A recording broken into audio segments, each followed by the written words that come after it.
Well. Clemson Tiger fans, college football fans, welcome back to another episode of the All In Show right here on the Voice of College Football Clemson channel. We got a great show for you guys tonight. Can Clemson's offense be fixed? What is Clemson's ceiling after this big Georgia loss? All of that and more on tonight's show. So stay tuned. If you are not subscribed to the channel, please go ahead and hit that subscribe button for us. Hit that like button for us. This is a live video that helps us out with the YouTube algorithm. And also, as always, we have our super chat feature turned on so you can support what me and Jordan do here on the Voice of College Football and more specifically the All In Show right here. We got 12 people in the live chat. Thank you guys so much for showing up. But without further ado, I'm going to go ahead and bring on my co-host, Jordan Bowman. Jordan, how you doing tonight, man? Good, man. I've been kind of flushing this whole week out of my system, and really, obviously the game last Saturday, and I've gone back and rewatched it. I have a lot of thoughts. Some things I feel better about than I did before. Some things I feel worse about. We're going to talk about all that, and of course, we also have the App State preview, which is a very, very important game for this team. Probably more important than maybe we realized in terms of potentially, building some momentum after an opener loss. So, I have a lot of thoughts, but I'm in a much better mood and a much better state of mind to sort of evaluate where this team is, because I think there's a lot of things that aren't as bad as it seems, and then there are some things that are a little concerning, but we'll talk about it. Yeah, absolutely. A ton of stuff to talk about tonight in the show.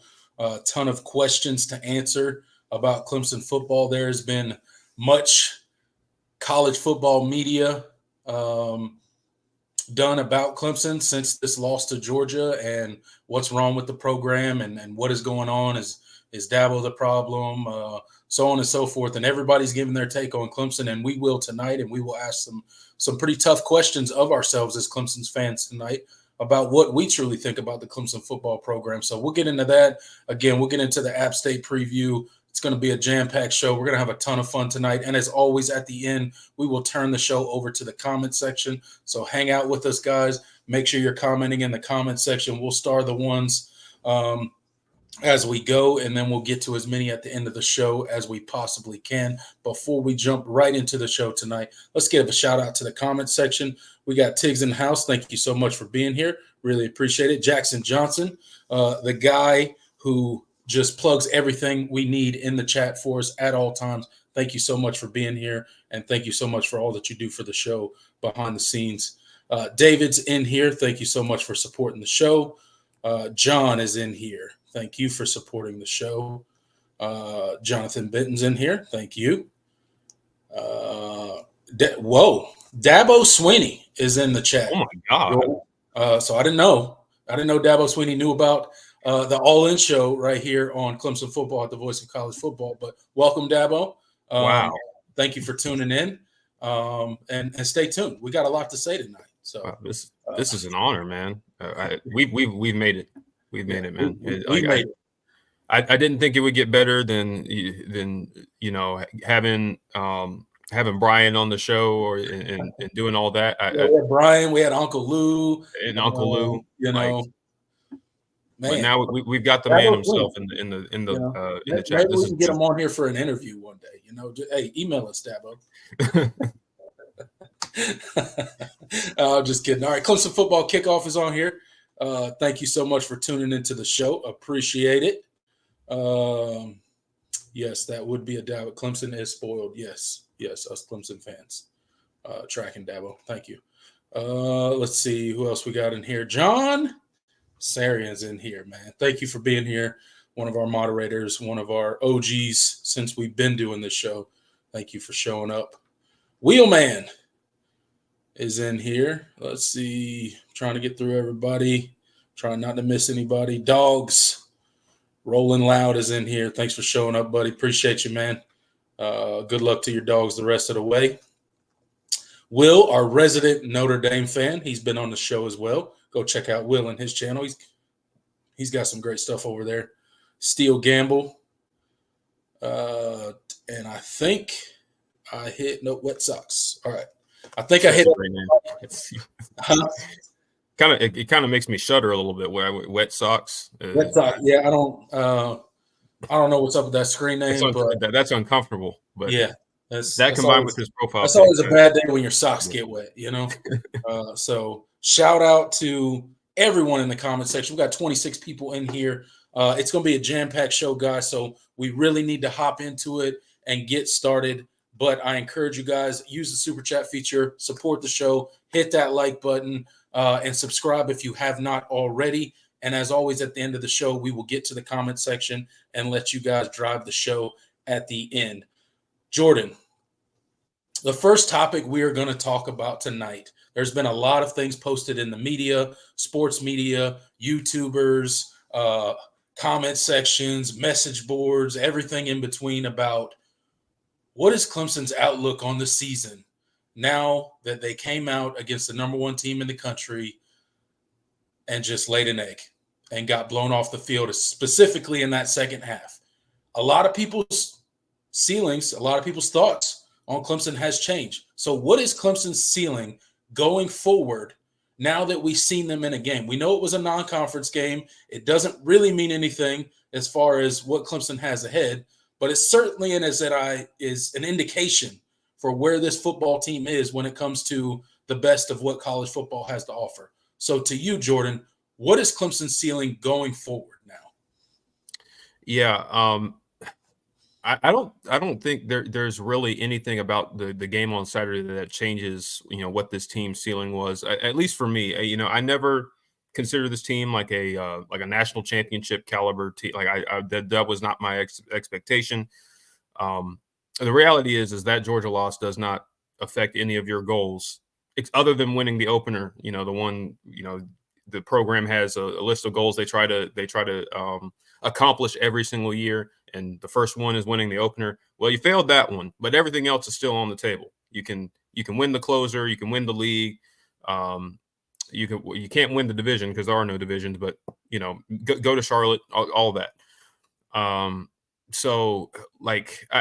From that standpoint, all of this team's goals are still in front of it, and that was something we reiterated, before the game. Like this team, no matter the result of this game, everything is still in front of you. And I think that's kind of where I am. My opinion has not changed completely about this team, at least in terms of the roster itself. I had a lot of issues on Saturday with kind of, who was playing, who wasn't playing, some of the rotations, some of the in-game decisions. But all in all, my opinion of the roster isn't that much different.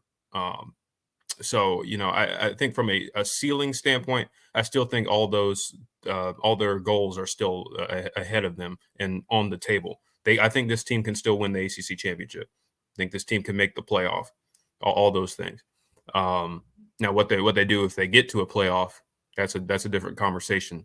And obviously that'll depend on matchup and on all of that. But I still think this team's goals are still ahead of them. So that's kind of where I am. I've settled a little bit, and I'm flushing that Georgia game from my system and hoping to see something different tomorrow. Yeah, absolutely. Look, I think Clemson's ceiling going forward is relatively the same as it was. However, the offense has not taken nearly the steps forward in fall camp that I believe that we were told that it took. I'm still there. I think the ingredients are there for the offense to greatly improve throughout the season, but clearly against the elite talent that they faced on Saturday, it was just too much. And that was very evident. So the ceiling, if you thought Clemson was returning to nearing the top of college football again, those aspirations were laid to rest this past Saturday. It's very clear that there is a pretty significant gap between the top teams in the country and where Clemson currently is. Not that they can't get better throughout the year, not that their offense won't progress and things like that, but I think you're right. Most, if not all, of Clemson's goals are still in front of them. They could still rattle off and win. They could theoretically win every other game on their schedule. They're good enough to do it. Now, will they do it is the question. I think they're good enough to earn a spot in the ACC championship game. If it was played today, that pick would probably be Miami on the other side if Clemson got there. Miami looked really good in game one. We'll see how they progress. Can they hold that level of execution that they did on Saturday when they completely blew the doors off of Florida? Can they continue that for the rest of the year? We'll see. Can Clemson get significantly better throughout the year? Because they need to. If they're going to beat that team that showed up on Saturday for Miami, you got to significantly get better throughout the year. So I think the ceiling is much the same. I think Clemson's goal, and it was the goal for me going into this year, is get back to the ACC championship game and win that game, and then get into the playoffs and see what happens, right? I never, much like you, I never expected this team to be competing for a national title. Those were never a thought in my mind, but I did think this team could win the ACC this year. And that's still in front of them, but they need to make a lot of improvements. So I agree with you. The ceiling is the same for the Clemson Tigers. But again, we'll see what improvements they make throughout the season, because they can win every game on their schedule, but it's going to take much better execution than we saw Saturday. Absolutely.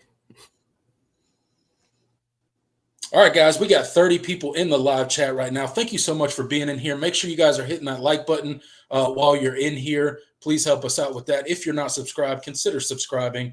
And that super chat feature is open as well.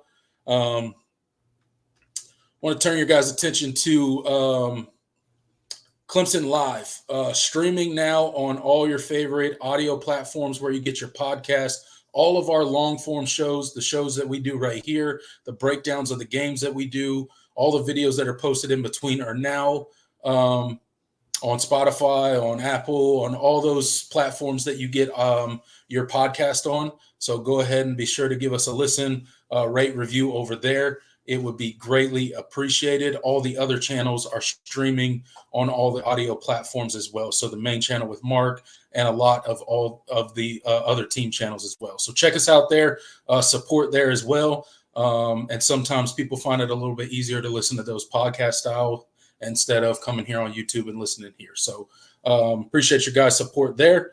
All right, Jordan, let's go ahead and talk about the Clemson offense. It's been a topic of conversation for pretty much since that game hit zero for the Tigers on Saturday against the Georgia Bulldogs. And it is, can Cade really carry this offense? Can this offense really execute in the manner that they need to? Can this offense be fixed, quote unquote? And a lot of people have had a lot of different debates about it. People have had differences of opinions about where this offense can be come season's end. So, Jordan, as of right now, heading into the App State game, which will happen tomorrow at 8 p.m. on the ACC network, can Clemson's offense be fixed?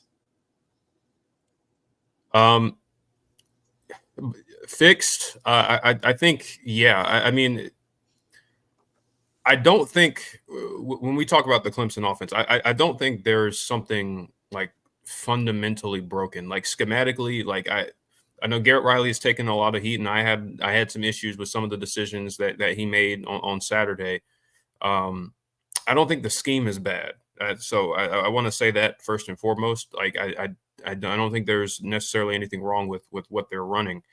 I think a lot of it is just really that first game, we saw a lot of mistakes that you really didn't expect to see from guys who should have known better and have been in the program. And you had some very questionable personnel decisions. Personnel decisions in terms of who's in the game, running what play call, and then also how many snaps are these guys playing. I think a lot of those issues, stem from that, and you just had too many of the guys you were expecting to lean on this year, make a lot of mistakes. So I do think that a lot of the stuff we saw on Saturday is correctable. And when you play a team like Georgia, it's just every mistake that you make is magnified. And so I do think that, that was part of the reason why the game got away from them the way it did. And so like the procedural stuff, like Adam Randall, lining up incorrectly, or the illegal motion, the offensive line didn't have too many penalties, so I was happy with that. But like just the little things that you have guys not executing, your older receivers not executing, Cole Turner not looking for the football on that streak. Like that could have been, like, he had a step on the defender. It was the right read. Like I went back and watched that play. Like Cade made the right throw. And you have to go look for the ball if you're the receiver. You can't just. It's great that you have that 4.3 whatever speed, but you can't. It doesn't matter if you're not going to look for the football. I don't care how fast you run. And so that was so stuff like that. So I think from a personnel standpoint, I think you're going to see a lot of different groupings. And I think in this App State game, you're going to see this offense try to figure out what works, which is why I'm not necessarily expecting like an offensive explosion tomorrow, and that might concern some people. But I think this team really does need to figure out who its best guys are, and what things they need to be running, and with who. And it doesn't matter what they saw in fall camp and spring. You never really truly know until you actually play the games.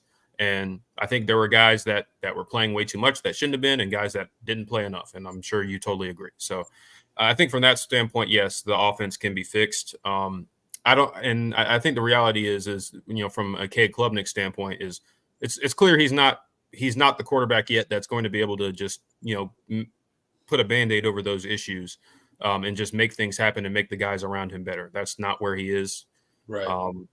Which isn't a problem necessarily. It just means that the guys around him need to be on their P's and Q's, and they certainly weren't. No. So I do think things can only improve from here. So we'll kind of see how much progression they can make from week 1 to week 2.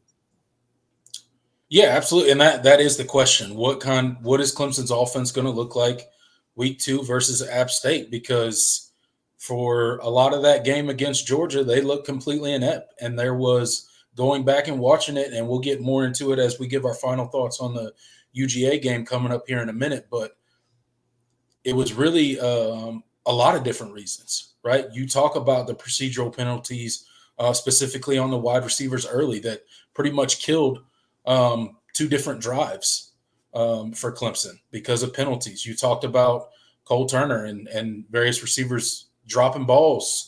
Jake Brenningstool dropped a ball that hit him right in the hands, right across the middle, right?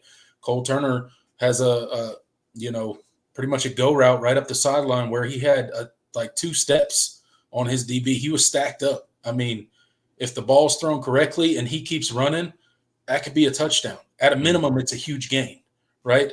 So cleaning up stuff like that. And then, we'll talk about it more as we, break down the things that we saw when we rewatched the Georgia game. But Cade's happy feet, right? Just looking uncomfortable in the pocket, feeling pressure sometimes when there's no pressure there. So just not trusting his eyes, not trusting what he's seeing sometimes. So I think there's a lot of things. Can the offense be fixed?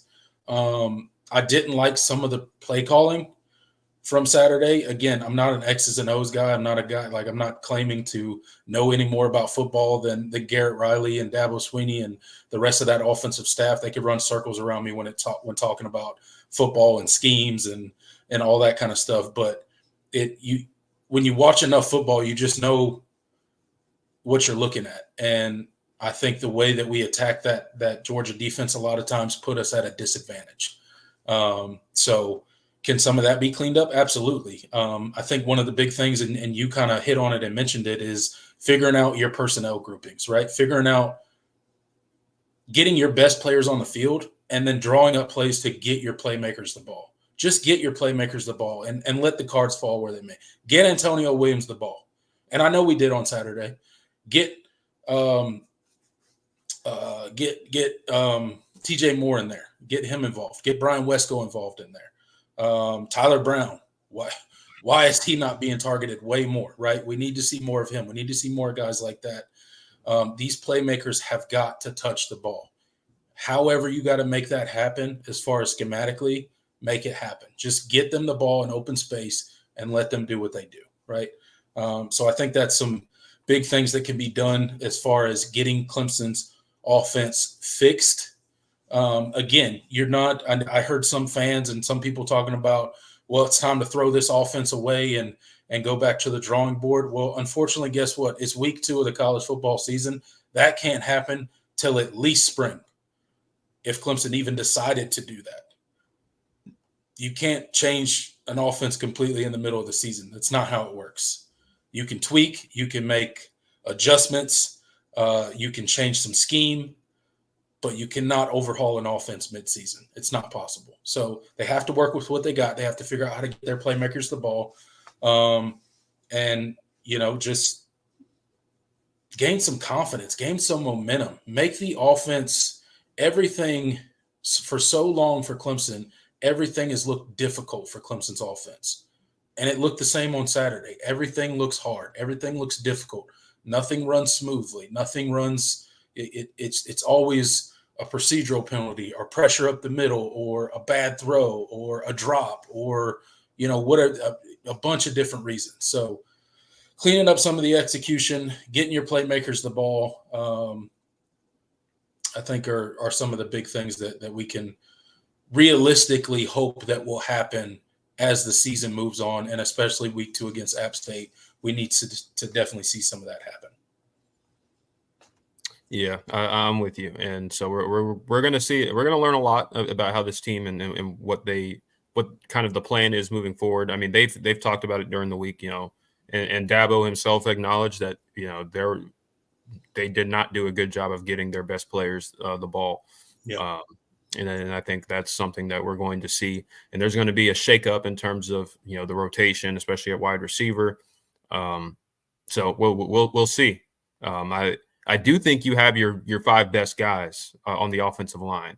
As long as Marcus Tate is, it seems like it seems like he's trending to play. We'll kind of see what happens. But it seems like he'll be okay for tomorrow. But I may think not feel it as much tomorrow if we don't have him. But I mean, I don't know if you saw. I'm sure you did, but it was very evident almost immediately. Yeah, when Marcus Tate went down, and nothing against Colin Sadler, he got a ton of playing time last year. Because he filled in for both Tate and Walker Parks. And you would have thought that he would have had a much better outing, when his number got called, but it was very evident that there was a new offensive lineman in the game.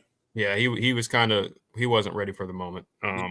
Which, if you're playing Georgia, that's right. Sometimes that happens. So I'm not in ready to conclude that Colin Sadler shouldn't play or we're in trouble if he gets into the game. Rough day for him. Clearly I think they nailed their starting 5, and which is something we haven't been able to say necessarily in the past. I think they truly did get their best 5 on the field on Saturday, so that was good. Yeah, absolutely, and I think they did a lot of things. So we'll continue to monitor that and see what we can get going as we go forward. We got 53 people in the live chat right now. Thank you guys so much. Hit that like button if you haven't already. Consider subscribing. Jordan, let's go ahead and get into the next question about Clemson football. What's their problem, man? What is Clemson's problem? Everybody's given their thoughts, and we've talked about it a little bit so far in the show. But what is Clemson problem? Some people say, well, it's quarterback. Cade got to go. Ain't no good. Never going to be good. Ain't no good. Can't take Clemson nowhere. Some people say it's the receivers. The receivers, they're not getting separation. They're dropping balls. They're doing this. They're doing that. Nobody knows a single player that Clemson has at receiver, right? Oh, it's Dabo. He can't evolve. He can't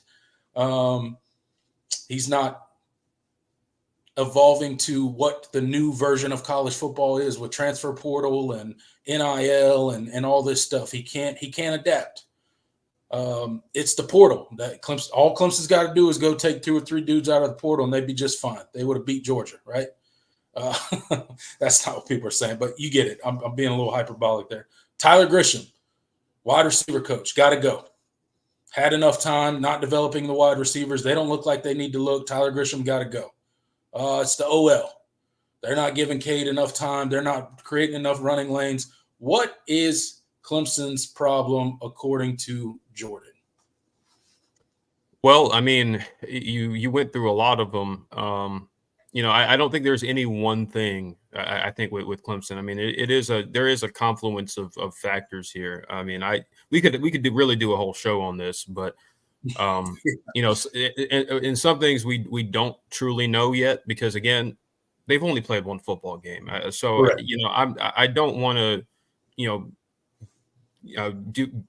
delve too deep into these overarching program systemic things when for all we know they could turn around tomorrow and put up 45 and then they look and they're on the roll and they look good the rest of the year. That's possible. So I don't want to go too much, delve too much into that. But I do think it starts with Dabo. I think that is the reality. He is the head coach. He is the head man. He is responsible for ultimately the product that is put on the field.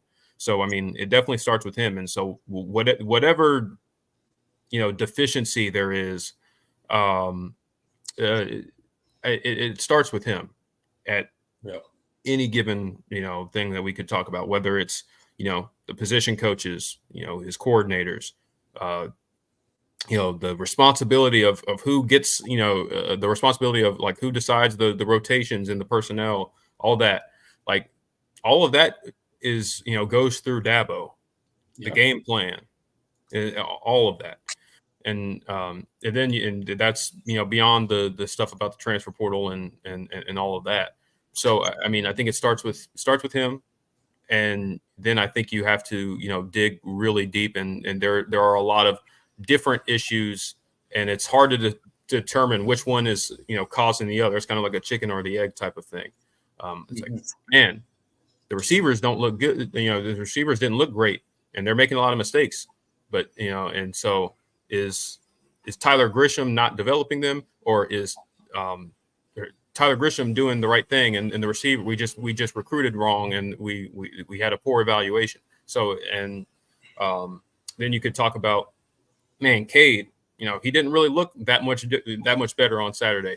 Was Garrett Riley the wrong hire, or did we miss that quarterback, or is Dabo interfering with the offense? Like all the type of stuff that you could throw out there. So I mean, it really is a complex sort of situation, and I'm kind of in wait and see mode to kind of give a full diagnosis of what what exactly is the issue, and so I do think that that's kind of the reality of the situation, and we'll have to see how it sort of develops over the course of the year. Yeah, I think that's a good point. I think there's a lot of things that you could point to right now. Excuse me. And some of those have been covered at length in the media and on YouTube and in the college football community as a whole. And there's some things to be said about how Clemson has handled the transfer portal. That's undeniable, I think, at this point, if you're a Clemson fan. Is that all of it? No, I don't believe so. There were coaching hires, right? Some of those seem to be corrected. Some coaches may still need to be corrected, quote unquote, right?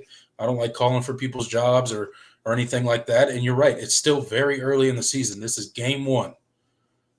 We've only played one game. We got 11 more games to play, and we'll see where the cards fall, right? But there are, I think, some issues with Clemson, and I think they will more clearly define themselves as this season goes on. Does the play calling become better? Does the execution on offense become better? How does it look as the season progresses, right? When you play a team like Georgia, and it sucks to say as a Clemson fan, it's kind of crazy. I kind of took a moment like this week as I was kind of, rewatching the game against Georgia and thinking about, listening to all the things that people are saying about Clemson and thinking about where we are as a program in college football right now. And it's crazy to think that we were like basically Georgia like 4 or 5 years ago, right? That's what Clemson was in college football. They were at the top. It was Alabama, it was Clemson, it was Ohio State, it was teams like that, right? So we were that team that went and beat a really good team by 30 points, right, in an opener, right? That was Clemson, and we're just not even close to that anymore, and it's really, really disheartening and hard to swallow as a Clemson fan. But it's where we are, and you got to be honest about where the program is. And I think there's several problems with the program right now. And I think as the season goes, as you mentioned, Jordan, they will more clearly define themselves. And this is honestly something that we can delve deep into, and we'll see. Maybe it's something that we cover on one of our bye weeks this season, as we start to see more games and start to see more things go well or not go well for this Clemson team as they play more. Yeah, absolutely. And so, I mean, I'm kind of in, wait and see mode. Like, I don't like, I think like the people that are panicking are well, I don't want to, tell people how they should feel. That's one thing that I never want to do on here. I might disagree with something, but I won't tell people how to be a fan. Right. But just for me personally, like I'm not in panic mode yet. I do have a lot of concerns, from what we saw Saturday. But at the end of the day, it was just one game, and things. Georgia has made other teams look like that, and again, knowing that I didn't believe that this team was a national championship, team. I think it's a little bit easier to stomach, a 31-point loss in an opener. But, ultimately the goal for this program is to get back to the point where they are competitive in games like that and where they have a realistic shot of winning, games like that. So it's clearly not going to be fixed, and it wasn't fixed just from a spring and fall session. So, this team still has a little bit of a ways to go. So we'll kind of see how they look tomorrow. Yeah, they certainly do. It'll be interesting to see them tomorrow for sure. All right, guys, we got 48 people in the live chat. Make sure you guys are hitting that like button for us. The College Football Show with Mark Rogers, Monday through Friday, 10 a.m. Eastern Standard Time. Go check it out. It's on the main channel. Hang out with Mark every morning, talking college football and all sorts of stuff on the College Football Show with Mark Rogers. Again, Monday through Friday, 10 a.m. Eastern on the main channel. Make sure you guys are checking that out. All right, Jordan, it's time to turn the page. It's time to get this Georgia loss out of our talking section, right? Out of our minds once and for all. We're going to talk about it one last time, and then we're going to leave it here, right? Then we're going to turn the page. We're going to do the breakdown between Clemson and App State. So, final thoughts on the UGA game. I know you went back and watched the game. I went back and watched the game. What are some things that you maybe not initially saw, or just, maybe you and I were a little bit emotional after that game, and after just seeing our team get their teeth kicked in for 2 straight quarters by Georgia, our defense just get blown through by their offense, and our offense not be able to do anything when it came to the second half. So as you've gone back and evaluated this Clemson game, this UGA Clemson game, and really looked at it and studied what happened, has anything changed, or do you have any new thoughts on how that game went and where Clemson is at post UGA? Just kind of, we kind of talked a good bit about some of the issues offensively. Some of the positives I already hit on. I thought the offensive line competed very well from a physical standpoint, which is something that we haven't been able to say at times over the past few years.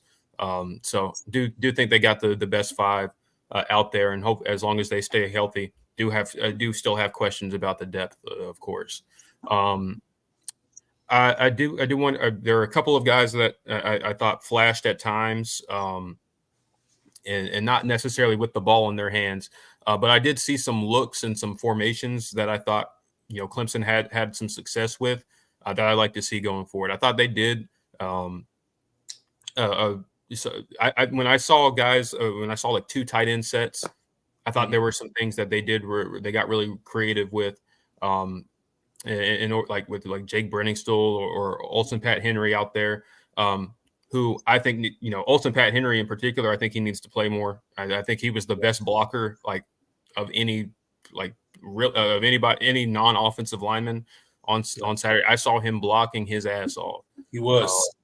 I think you need to have him out there. Like, I would rather see him out there. Like, if you're going to run a screen or something, I'd rather have him lined up out wide, in some sort of pseudo 2 tight end set, than have one of the receivers out there. He was he gave 100%. I think he needs to play more. It was kind of disappointing. And he can catch like a receiver out there too, so you can still give him a route. Like, he has that potential. So, that was really promising, and so I think we'll see more of that tomorrow. So shout out to them, Olsen Pat Henry in particular. Other than that, not too many other things to talk about offensively. I did have some things that I didn't like.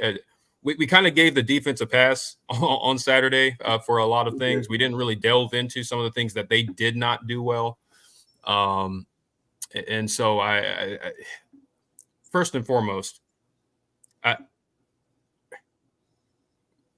have a lot of issues with some of the personnel decisions that they made on the defensive side of the football, particularly in the linebacker and secondary, but especially linebacker. Barrett Carter and Wade Woodaz played all but 2 snaps. I understand why they did it.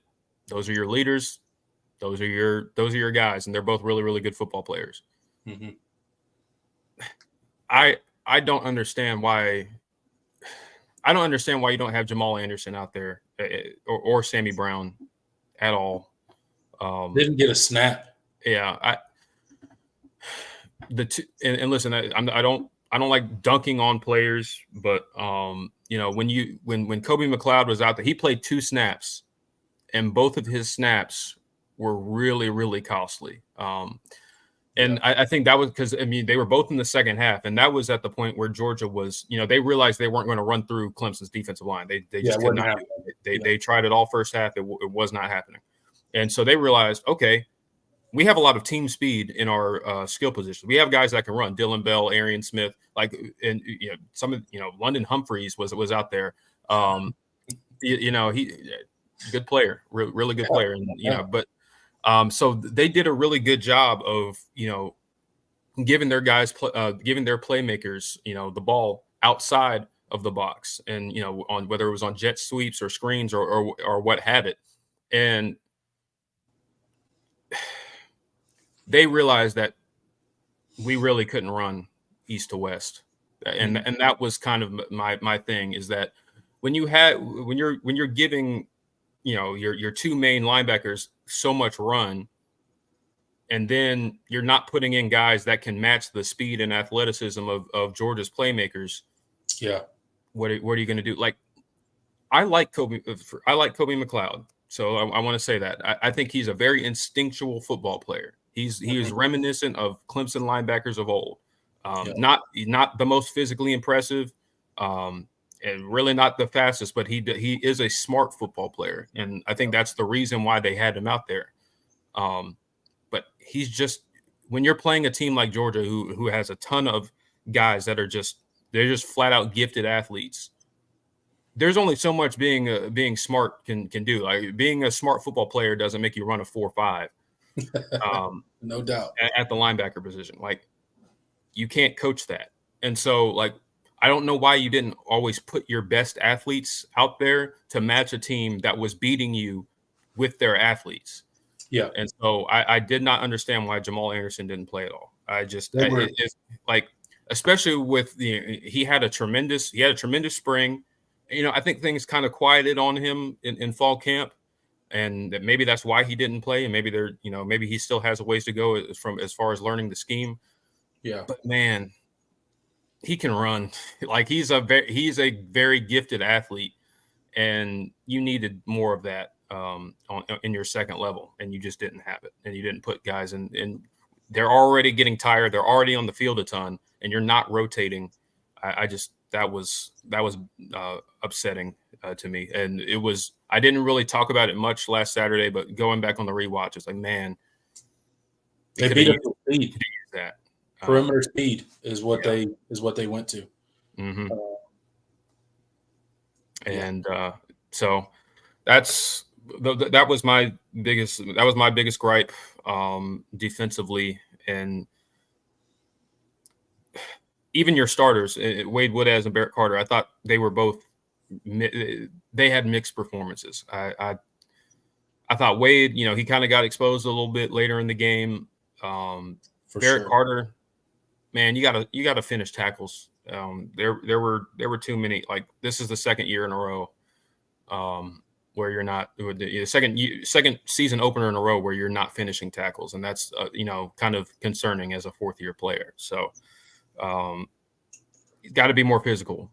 If you're going to be the leader of this defense, you have they're going to take on the personality, and if you're if you're scared to meet Nate Fraser in the hole, then it's going to be I mean, there's other talented running backs on your schedule, so you can't. That dude was a true freshman, by the way. Yeah, he's a true freshman, exactly. So yeah, that was disappointing. But he did get better over the course of the year last year, so I expect that again. But that definitely needs to be cleaned up. So yeah, those are my main thoughts. I still think the defense gave you a winning effort in terms of if your offense was able to produce anything at all, this would have been a more competitive football game. Yeah, you might have had a chance to win, but it was the dam broke, kind of in the 2014 matchup with Georgia, where it was 24-21 in the fourth quarter. Defense got stops, but you couldn't sustain drives because, well, you weren't playing the right quarterback, first of all, then they just leaned on you, and in the fourth quarter they broke it open with Todd Gurley and Nick Chubb running all over you. So that was that's kind of what it was. It was kind of a similar story, but you weren't even able to score a touchdown this time. So no, that's the reality. Yeah, I mean, going back and watching this Georgia game, I don't think it's any better for Clemson than the first time I watched it through. Offensively, Clemson left a lot of plays out there, man. I think the first drive of the UGA game was a microcosm of basically Clemson's offense and what it's been for the past 3 seasons, now the 4th season, right? And that is an opening play where Cade misses a wide open running back that would have, basically opened the game with a first down. There was so much space. I was no one, man, going back, there was no one there. He's going for 15 plus yards. At least, yeah. So an easy first down, first completion, staying in rhythm, feeling good, right? Instead, Cade's probably a little too amped up, throws it in the dirt, basically, incomplete pass. And then we know the procedural penalties that followed that basically sealed that drive, right? And that's just kind of that's Clemson that's Clemson's football's offense over the past 3 seasons, right? It was just stuff like that. If you watch the game offensively, there are plays there to be made. We're just not executing. And it's not always Cade. Sometimes it's the receivers. And sometimes, frankly, it's a lack of effort on the receiver's part. And And then Cade with the deep ball. He underthrew almost every deep ball he threw. Yep. Outside of that one to Antonio Williams, which was a beautiful pass over on the sideline. The best throw we've ever seen him make. Like that was definitely the best throw I've ever seen Cade make. It didn't have too much air under it. It was perfectly placed. Could not have thrown it any better. I think the ball to Cole Turner, that Cole Turner stopped on that route, I think that was a really good ball. I think it could have been a big play, right? A lot of the other, deep balls were just underthrown. And we got bailed out a time or two with UGA making pass interference penalties. And we probably could have had a few more. That one that they called and then picked it up. Yeah, because the one Adam Randall. Why? Because Adam Randall made no effort to get towards the ball. If he would have just fought through the defender like he was trying to get the ball, he would have got the dang pass. Well, it hit him in the chest. Like those are the plays. Like it's like, okay, like we can get on Cade. Like he needs to be more accurate on the deep ball. Like he's got to figure out how to get less air on his deep ball and get it more accurate there. But at a certain point, like you coach to catch balls that are inaccurate like that. Like no, you're not going to get a perfect ball every time. Like that's just the reality of playing receiver. And a receiver especially with the attributes that Adam Randall has, he needs to that's a play he has to make, and we have not seen him make that play really ever. So that was disappointing, and he didn't even catch a ball. He got targets, but he did not record a catch on Saturday, and that's just you can't have that if you're going to be playing that many. Well, I mean. And he didn't even play that many snaps because of the mistakes he was making. But when he did play, there were just things like that. He just had too many game-changing and drive-killing mistakes, and you just can't have that from a third-year player. You really can't. It's the motions, it's the improper, lining up improperly. It's just stuff you can't let happen, and it kills drives. And it really, like those early couple drives for Clemson, they really changed the outlook, right? Because you went from, if Cade would have hit that first play, it would have been, all right, here we go. We got a first down. Momentum, right? Instead, you go 3 and out, and, it's just you kill your momentum, and you give – it's crazy. It's tough to watch this offense, but it is what it is. Hopefully the execution gets better. I think the offensive line did pretty well in the game. Obviously didn't play perfect. They're not like this great offensive line, but I think they're serviceable. They've definitely improved from last season. So I think that's a plus at least. And then the defensive side of the ball, I saw a lot of the things that you saw. Wade Woodaz, man, he took some terrible angles to tackles. I mean, that's got to be cleaned up, and that's easy stuff to clean up. But you got to take better angles. I don't know if he's misjudging the speed of Georgia's skill players or what the problem is, but terrible angles with no chance of making those tackles. Peter Woods on the outside, I think, had some really good moments, but Georgia started keying in on him a little bit and like free releasing him and then reading off of him, kind of break and contain that way, using their athleticism, using their speed, recognizing that he's a very athletic guy, but he's only so fast, right? So using their athleticism to get outside of him, I thought was very clever on their part and really good play calling by Mike Bobo. Hey, and that's the risky run. Peter can run, but he's not going to beat a receiver to the edge. Like that's not who he is. Like he had it was really like that play he made on the wasn't a screen. It was like a little flat. You had Branson Robinson sort of leak out. Yeah. He just that was incredible. Like that's you don't see guys 6'3". He's probably playing at 315 out there on the edge. You don't see many guys like that. No. doing that kind of stuff. So he can run, but when you're matching him up and purposely isolating him, like that's kind of the risk you run when you have a guy that size out on the edge, because he's really not, he's not ever really going to drop back into coverage. You never know, he's not really going to be a huge factor in the return game, not the return game, like the screen game or the perimeter passing game. So like you have to, that is the risk you run, and it also puts more stress on your linebackers secondary.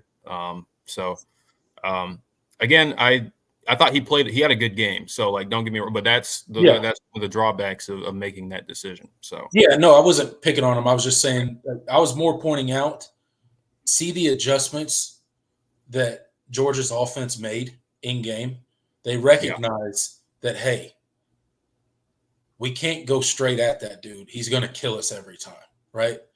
So instead, we let him free release, and then we use our athleticism to get outside of him, right?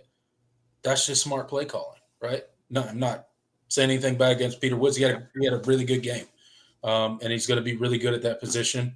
But he got his first, believe it or not, got his first career sack. Yeah. On Saturday, because he didn't have a sack last year, but obviously a lot of what he did last year was playing 3 technique, doing a lot of stack and shed runs. Like he was creating opportunities for me. He was a great pass rusher as a defensive tackle. He got a lot of pressures, but a lot of what he was doing was opening up gaps for. He was allowing other people to get sacked because he was eating up blocks. Yeah. And he was incredible at that. Yeah. Shout out to him.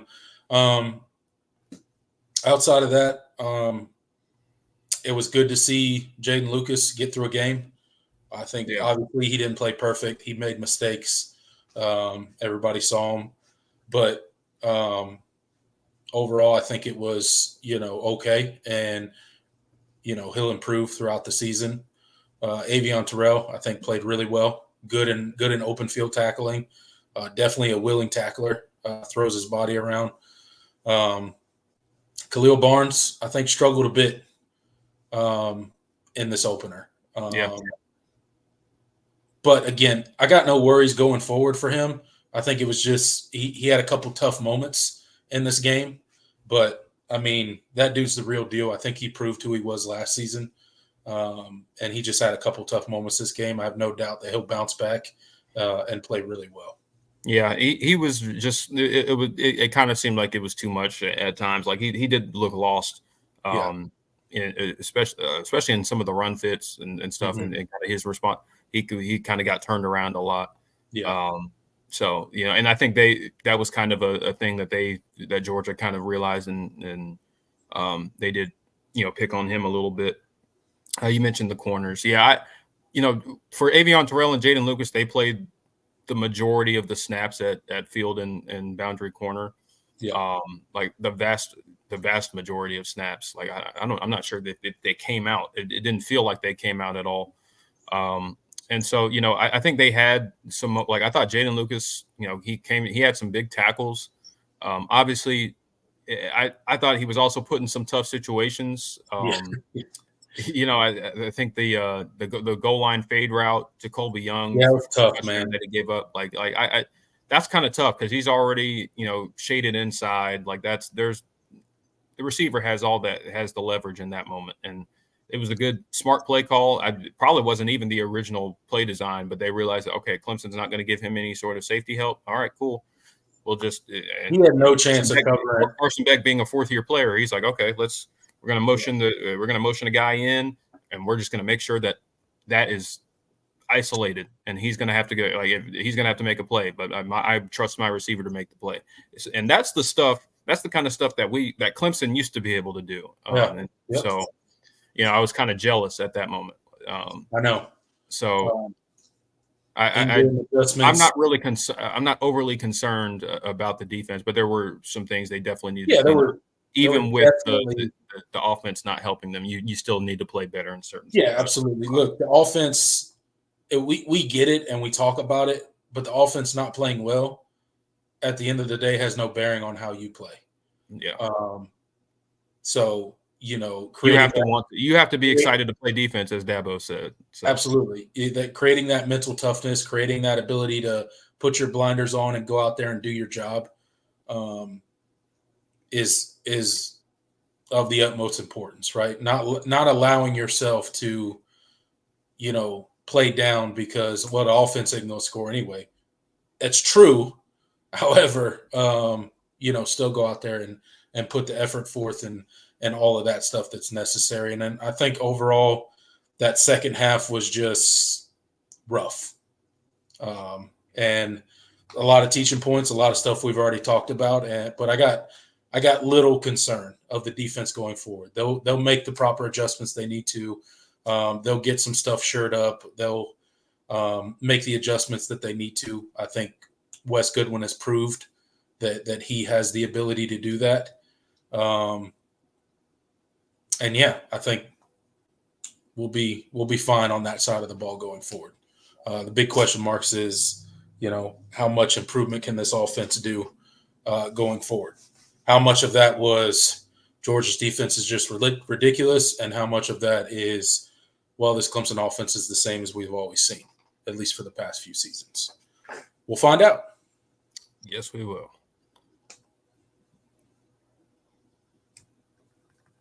We shall find out.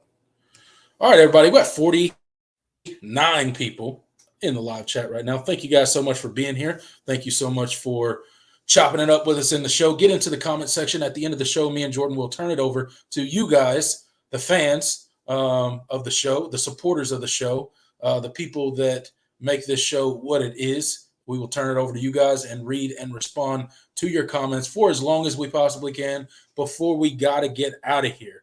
Okay, make sure you guys are hitting that like button while you're in here. Consider subscribing. Me and Jordan do this show every Friday, 5:30 p.m., called The All In Show. And before we move on to the next topic, we got to hear from Mark Rogers and our sponsor. College football is even more exciting with some action on the line. And the games are even better when you're cashing in. And the Voice of College Football is the place to be to get the greatest value. Let's start with my picks. 75% against the money line, 58% against the spread. I've got a 40-year track record. In fact, in 2023, at $100 played per game, you would have netted over $9,300. And guess what? I'm just the warm-up act.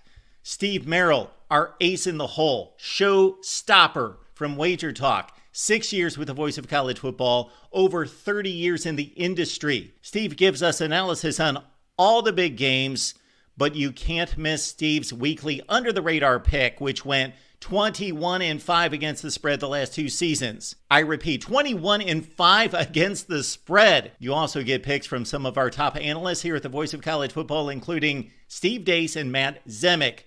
Become a YouTube channel member or Patreon member for just $99 per month. Go to the main channel on YouTube, click join, and select the betting tier. Do the same thing on Patreon. Make 2024 a winner now. All right, guys, go over to the main channel, support Mark Rogers. Again, giving you a bunch of good picks if that's what you're into, if you're into sports betting, and that makes Saturdays more exciting to watch for you. Go ahead and tune into Mark. He does a great job and gives a lot of good picks out. So go support the Voice of College Football in that way, if you could. All right, Jordan, we will leave the UGA game there, and we will finally turn the page to Clemson versus App State.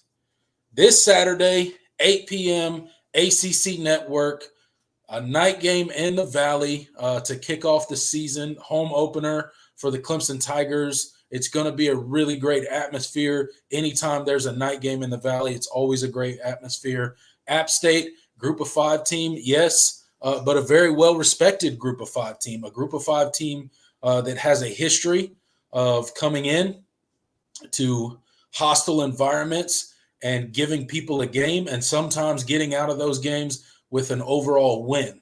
But this is a team with a lot of pride, a good football program, a program that has been good for a long time, a program that may have college football playoff aspirations of their own if they can sneak into there and take up one of those group of 5 spots.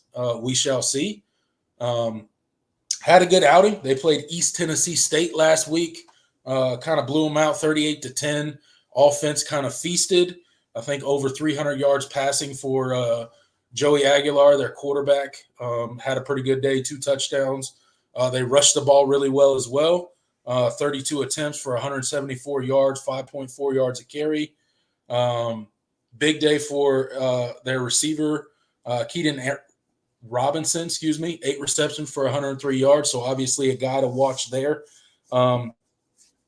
This spread opened up at 17 points for the Tigers. It is down to 16.5 now, total of 52.5. What are your overall thoughts just initially on App State? How'd they look week 1? And what do you think about them going into this game against our Tigers? Yeah, I think first things first. It starts with that quarterback, Joey Aguilar. Had a really strong year last year, over 30 touchdowns. I think he threw for 3,700 passing yards. One of the best group of 5 quarterbacks, and one in general, one of the best quarterbacks in the country last year. That offense flows through him. He is a pass first type of player, but he can make plays with his legs, and he did a little bit last Saturday. This is a very good, well-coached offense. Offensive line, they returned basically everybody from last year. Very experienced, played well on Saturday. How much of that was playing East Tennessee State? I guess you can have that conversation. Yeah.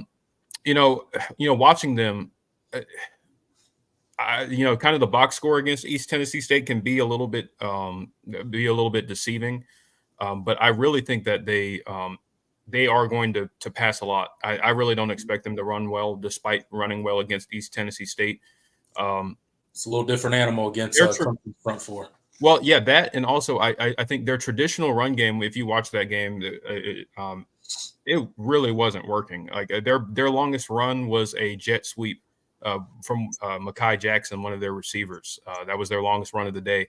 But their traditional running backs, only one of them was over 4 yards a carry. Yeah. So traditional run game, I think they're going to struggle a little bit. And I think you're going to expect a heavy dose of Joey Aguilar and that receiving core. So it's going to put a lot of stress on the secondary. They're going to have to be able to hold up. Defensive line, of course, is going to have to get pressure and get home. So yeah, I mean, this is a really good offense led by a really dynamic quarterback. And that's going to present a lot of challenges for this defense. And defensively, I think they are really, really stout as well. East Tennessee State did have some success running on them. So that'll be a thing to watch. Well, maybe you'll see Clemson sort of try to establish the run game in this game a lot more than they did against Georgia, right. and not just Phil Maffa some burn, but some of their other backs, Jay Haynes, Keith Adams Jr., and kind of see where they are, because. Of course, I was kind of disappointed. Jay Haynes only got the one carry where Colin Sadler ran into Marcus Tate. Two offensive linemen just blocking each other. Yeah, and that clip kept getting shared on social media, and it was kind of disappointing because I thought the offensive line play that was just one really poor rep from an otherwise pretty surprisingly good day from the offensive line. They held up well, but. That putting that aside, I think they're a very well coached defense, and they're going to give. I think this is a good test for this Clemson offense to see whether or not they have taken some strides and whether the things that they thought about this offense coming into the year are closer to being true than false. Yeah, absolutely. Look. I think a pretty dynamic quarterback in Joey Aguilar is what Clemson's going to face this week. And that's really going to be the story of how successful App State's offense is versus Clemson, or if it's unsuccessful, right? They have to contain him, get pressure, help those DBs out with getting home and blowing up that offensive line, reestablishing the line of scrimmage. Again, like you said, their yards per rush average looked pretty good against East Tennessee State. But when you factor in one rush for 47 yards by a wide receiver on a jet sweep, that makes those stats look a lot better than they would have been otherwise. You point out their traditional running backs did not do particularly well. They'll have no more success against this Clemson front seven. They just won't. The back end of Clemson's defense, again, there's definitely plays to be made there. We saw some mistakes in the back part of Clemson's defense against Georgia, although App State is not Georgia. But again, there are plays to be made there. It'll be interesting to see how they have some talented receivers. I mean, you mentioned Caden Robinson. I mean, he's returning, like he had over 11. He had 900 yards, 11 touchdowns last year. That obviously Joey's favorite target. He had a great day. Guy to watch. Really dynamic. 8 receptions for 103 yards on Saturday is what he had. So he had a pretty great day. I think he had a pretty decent run himself. Yep. I think went for like 18 or 20 yards, something like that. So their wide receivers may have been their best running backs in that game. Yeah, they were. But again, I think if App State's going to do anything, they're going to have to do it through the air. On the ground is just consistently on the ground, run the ball against the Clemson defense. It's just not going to happen. So they're going to go to the air. They're going to try to move Aguilar around in the pocket. They're going to try to create plays in space. And Clemson's going to have to adjust to that, and they're going to have to lock that down. The front four have to get home, right? Clemson has to have the ability to get home with 4 against this team, right? Which will help the back end of your defense out, right? That's what I really want to see. Them get after the quarterback, make him uncomfortable, and turn it into a long day pretty early. Defensive side, one of the things that stand out to me, albeit against East Tennessee State, they played really well on 3rd and 4th down. 3 for 13, East Tennessee State was on 3rd down, and 1 for 3 on 4th down, right? So when their defense needed a stop, they came up with a stop and got East Tennessee State's offense off the field. Again, much easier said against East Tennessee State than against Clemson, but again, they did really well. So I think you got to give App State credit there and just know who you're playing in App State. They're not going to come in here scared of Clemson. They're not going to come in here scared of the environment that will be a night game in Death Valley. App State's just kind of one of those teams that feed off of stuff like that. They relish going into big-time college football environments and trying to pull upsets. And they're not always successful, but a lot of times they give you more than you want. Just go ask North Carolina. Ask Texas A&M. Ask Texas A&M. Yeah, I don't think North Carolina ever wants to play App State again. I don't know why they keep scheduling them because Me neither. it does not go well for them. I mean, it does. They end up winning, but it's rough games. So yeah. Clemson's definitely going to have to bring a good game and be ready for this and not not come into this lightly. It is time to turn the page from this Georgia game, and the best way to do that is to go out and do what you're supposed to do against a very good App State team, albeit group of 5. They are a very well-coached team, as you mentioned, and they will come in here and punch you in the mouth if you take them lightly. So Clemson's got to come out strong. They got to jump out there quick and get this offense going. What do you want to see from Clemson versus App State on Saturday? What would be if Jordan was the coach of Clemson for the day and got to call the shots, what would a successful outing against App State look like offensively for the Tigers? I think it's easy to say like one thing or the other. So, oh man, I want to see them run the ball a bunch, or I want to see like them, hit big plays, explosive plays in the passing game. But I think what this team really needs to see is just the ball go through the hoop, and that means doing what works. So I think figuring out what taking, especially early on in the game, really finding whatever soft spot in the defense that you can exploit, whatever it takes to take advantage of that is what you should do. And I know that's easier said than done. But like, I don't have like a specific, result in mind in terms of, what I want to see. Like, I want them to have at least 200 rushing yards or something like that. Like, that'd be great. Like, if you're running the ball successfully, keep doing that. But also if you're hitting big plays in the passing game, which has been apparently been a big ask, a lot more than lately. Like, you need to do that. So whatever it takes, whatever is working, you need to continue to do. And because that's what Georgia did last week when they saw, the perimeter, the perimeter run game and all of that was working. They stuck to it. And, they blew that game open.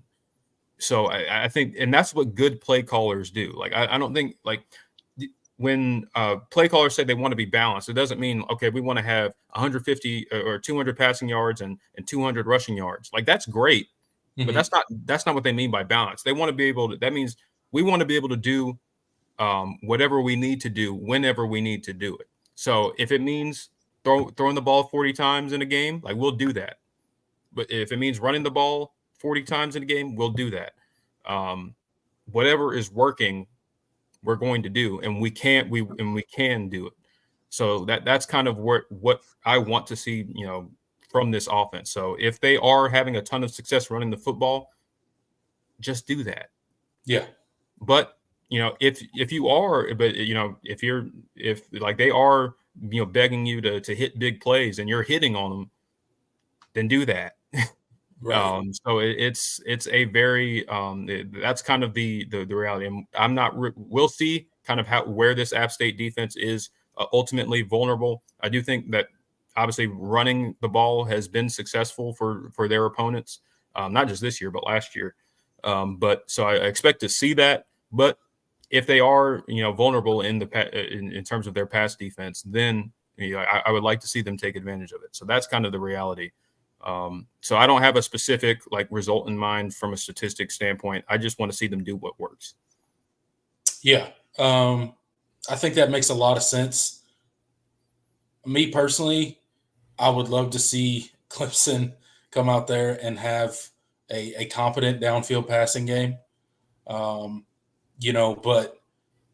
at the end of the day, if I had my way, I just want Clemson to go out there and put an offensive performance up that builds momentum and builds confidence and builds continuity between Cade and those wide receivers, and just go out there and put a performance that doesn't look so dang difficult.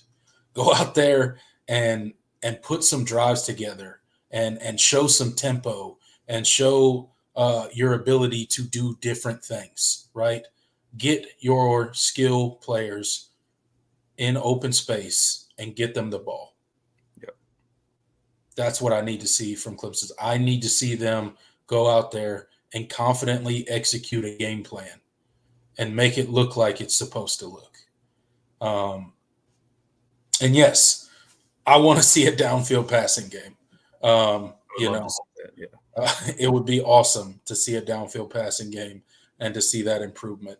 But again, I just want to see a confident Clemson team go out there and actually execute.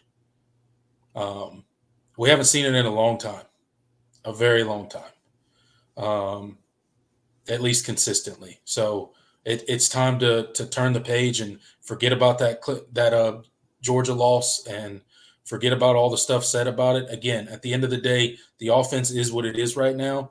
If you're in the camp of we need to overhaul, the entire offense, guess what? That can't happen to the offseason anyway. So we got to figure out how to make what we got work right now and make it work to the best of our ability with the skill players that we have, because we got some special dudes, man. I still believe we have special guys in that wide receiver room. Maybe a couple that we thought were going to be big contributors this year. Maybe they end up not being. But me and you rattled off. How many times did we rattle off the list of wide receivers that we believe are dynamic in that room? There's got to be 3 or 4 of those dudes willing to step up and show effort and block and do the things necessary to play winning football out on the field. Those dudes are there. I still believe that. And,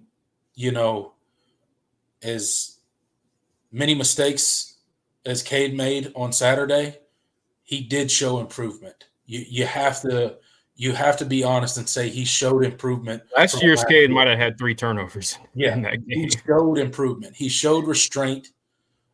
He did not get baited into throwing poor passes like he did for a lot of last season. Yes, he had that turnover. Again, that was a really good play by a really good defensive back. Could it have been a better thrown ball? Absolutely. But again, give Georgia some credit on that, and also realize what point in time in the game we were at when that happened. It was kind of desperation mode and just throwing a ball up and hoping we get a big play is essentially what we were doing at that point. So I do have to give Cade a little credit. He's getting beat up a lot, and some of it's deserved. Some of it may be a little undeserved based off of going back and watching exactly what he did.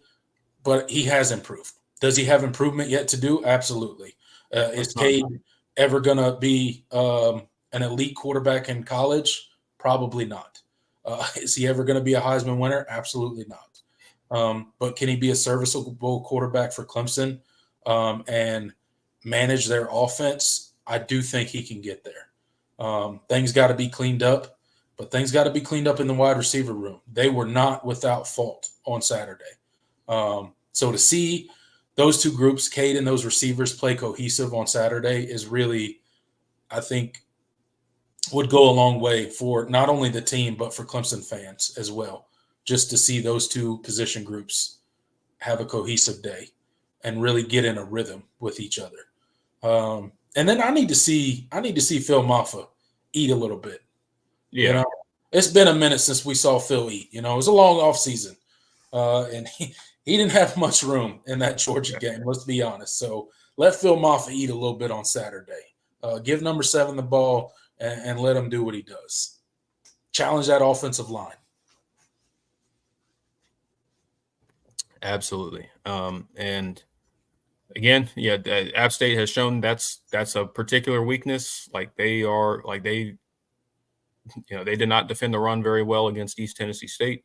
So, and obviously the physicality you showed against Georgia, I need to see against App State too. I don't want this to be a thing where this offensive line rises to the occasion. No. Kind of at times they did last year where they looked like they couldn't block a fly against Wake Forest, but then they come out, a few weeks later against Notre Dame and run it down their throats. You don't we can't. You need to see that consistency week to week. So I need them to play with the same sort of fire that they did on Saturday. Give Cade time. Obviously, you didn't have much success in the run game, but that's a credit to Georgia. They have some dudes. They got some dudes, man. Their linebackers were flying all over the place. Defensive line, their linebackers going to get a ton of pressure. Yeah, their linebackers are really good, man. Georgia's linebackers were probably the best position group, arguably on the field. They were really good.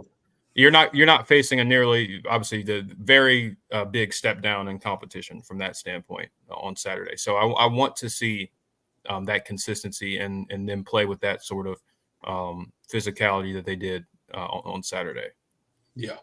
Yeah, absolutely. All right, turning the page to the defensive side of the ball real quick, Jordan. If you were the coach, the play caller for the day for Clemson, what would a successful day look for you heading out of this Georgia game? We talked about the second half where we saw some things with Clemson's defense that we didn't exactly like, albeit everything was correctable. What would a successful day against App State look like on Saturday for the Tigers on the defensive side of the ball? Yeah, so much of what happened on against Georgia, you had guys that were either in position or just slightly out of position, and those were the difference. That could have been the difference between a big play and a pass breakup, or maybe even a turnover. I need guys to be in their correct spot, because that was an issue in that second half. Guys were just not.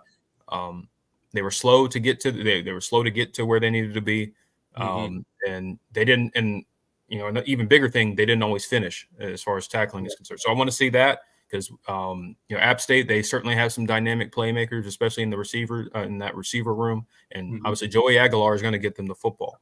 So like first and foremost, you need to be able to finish tackles. Of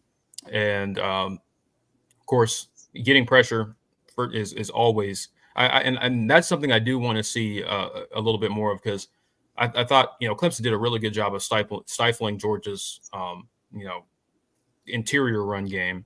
Like they were getting nothing up the middle. But when Carson Beck dropped back to pass, especially in that second half, he did get time. And Georgia's offensive line is really, really good. Might be the best in the country. Yeah. But I want to see them get home a little bit more.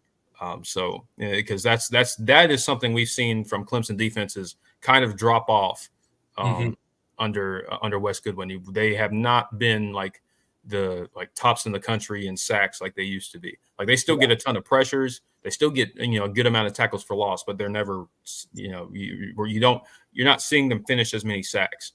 So I would like to I want to see them get home. Even against a pretty solid App State offensive line. Like you need to be able to get home, because Joey Aguilar, really talented player, good football player. Right. You give him time, he has good receivers. So they're gonna dial some stuff up. They're gonna want to take shots.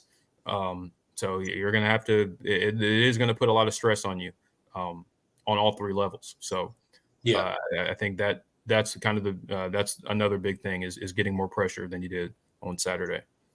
Yeah, and that was a huge thing on Saturday against Georgia. The amount of time that Carson Beck had on third downs. Yeah, third downs. The third down was so disappointing because we had so many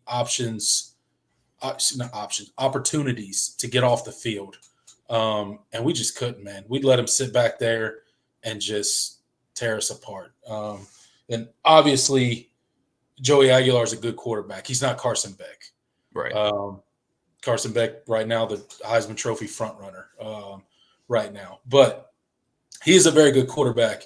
And any quarterback worth their salt, if you just let them sit back there in the pocket and they got guys at the skill position that can get separation, they're going to tear you up. So, to your point, Clemson's got to get pressure. And I would like to see them be able to get pressure with that front four. You're going to blitz. You're going to bring pressure and things like that. But Clemson really needs to be able to make their presence felt with just that front four. That has to be an option for Clemson. Again, and then mix up those pressures and especially on third down and stuff like that, gauge it up and get that pressure and make Joey Aguilar feel, speed him up, right? Get him out of rhythm, speed him up, make him make a decision before he really wants to. And I think that's really the key for Clemson's defense, having a successful day against App State. I think, they will make some plays, obviously. They got a pretty good passing game. They got some dudes at wide receiver. So I think plays will be made. But, again, I want to see a better day out of the linebackers, both of them, Barrett Carter and Wade Woodaz. I think they would love to have a do-over from that Georgia game. I think they left a lot of plays out on the field. Really want to see a bounce-back game from them. Khalil Barnes is another one I mentioned. Love to see a bounce-back game from him. Just to mention a few guys, not calling them out like they had terrible games or something like that, but, like to see them play a little bit better and just a team effort, complementary football, right? Offensive putting drives together, defense getting the ball back. Maybe force a turnover or two, help the offense out, give them a short field, get some momentum going. I just want to see Clemson go out there and do what they're supposed to do against a group of 5 team. And no disrespect to App State. They're a really good program. They're known for coming into hostile environments and giving people all they want. But at the end of the day, Clemson should be able to put this game away in the third quarter, right? Or the fourth quarter, right? In the second half, Clemson should be able to put this game away. If you want all those goals still on the table, right? If you're going to have a successful season and possibly get in the ACC championship game and see what happens there, see who you play, right? It's got to start here. It's got to start with, building some momentum on offense, getting some confidence between Cade and those wide receivers, and finding your rotation. I like what you mentioned earlier about the skill players in rotation.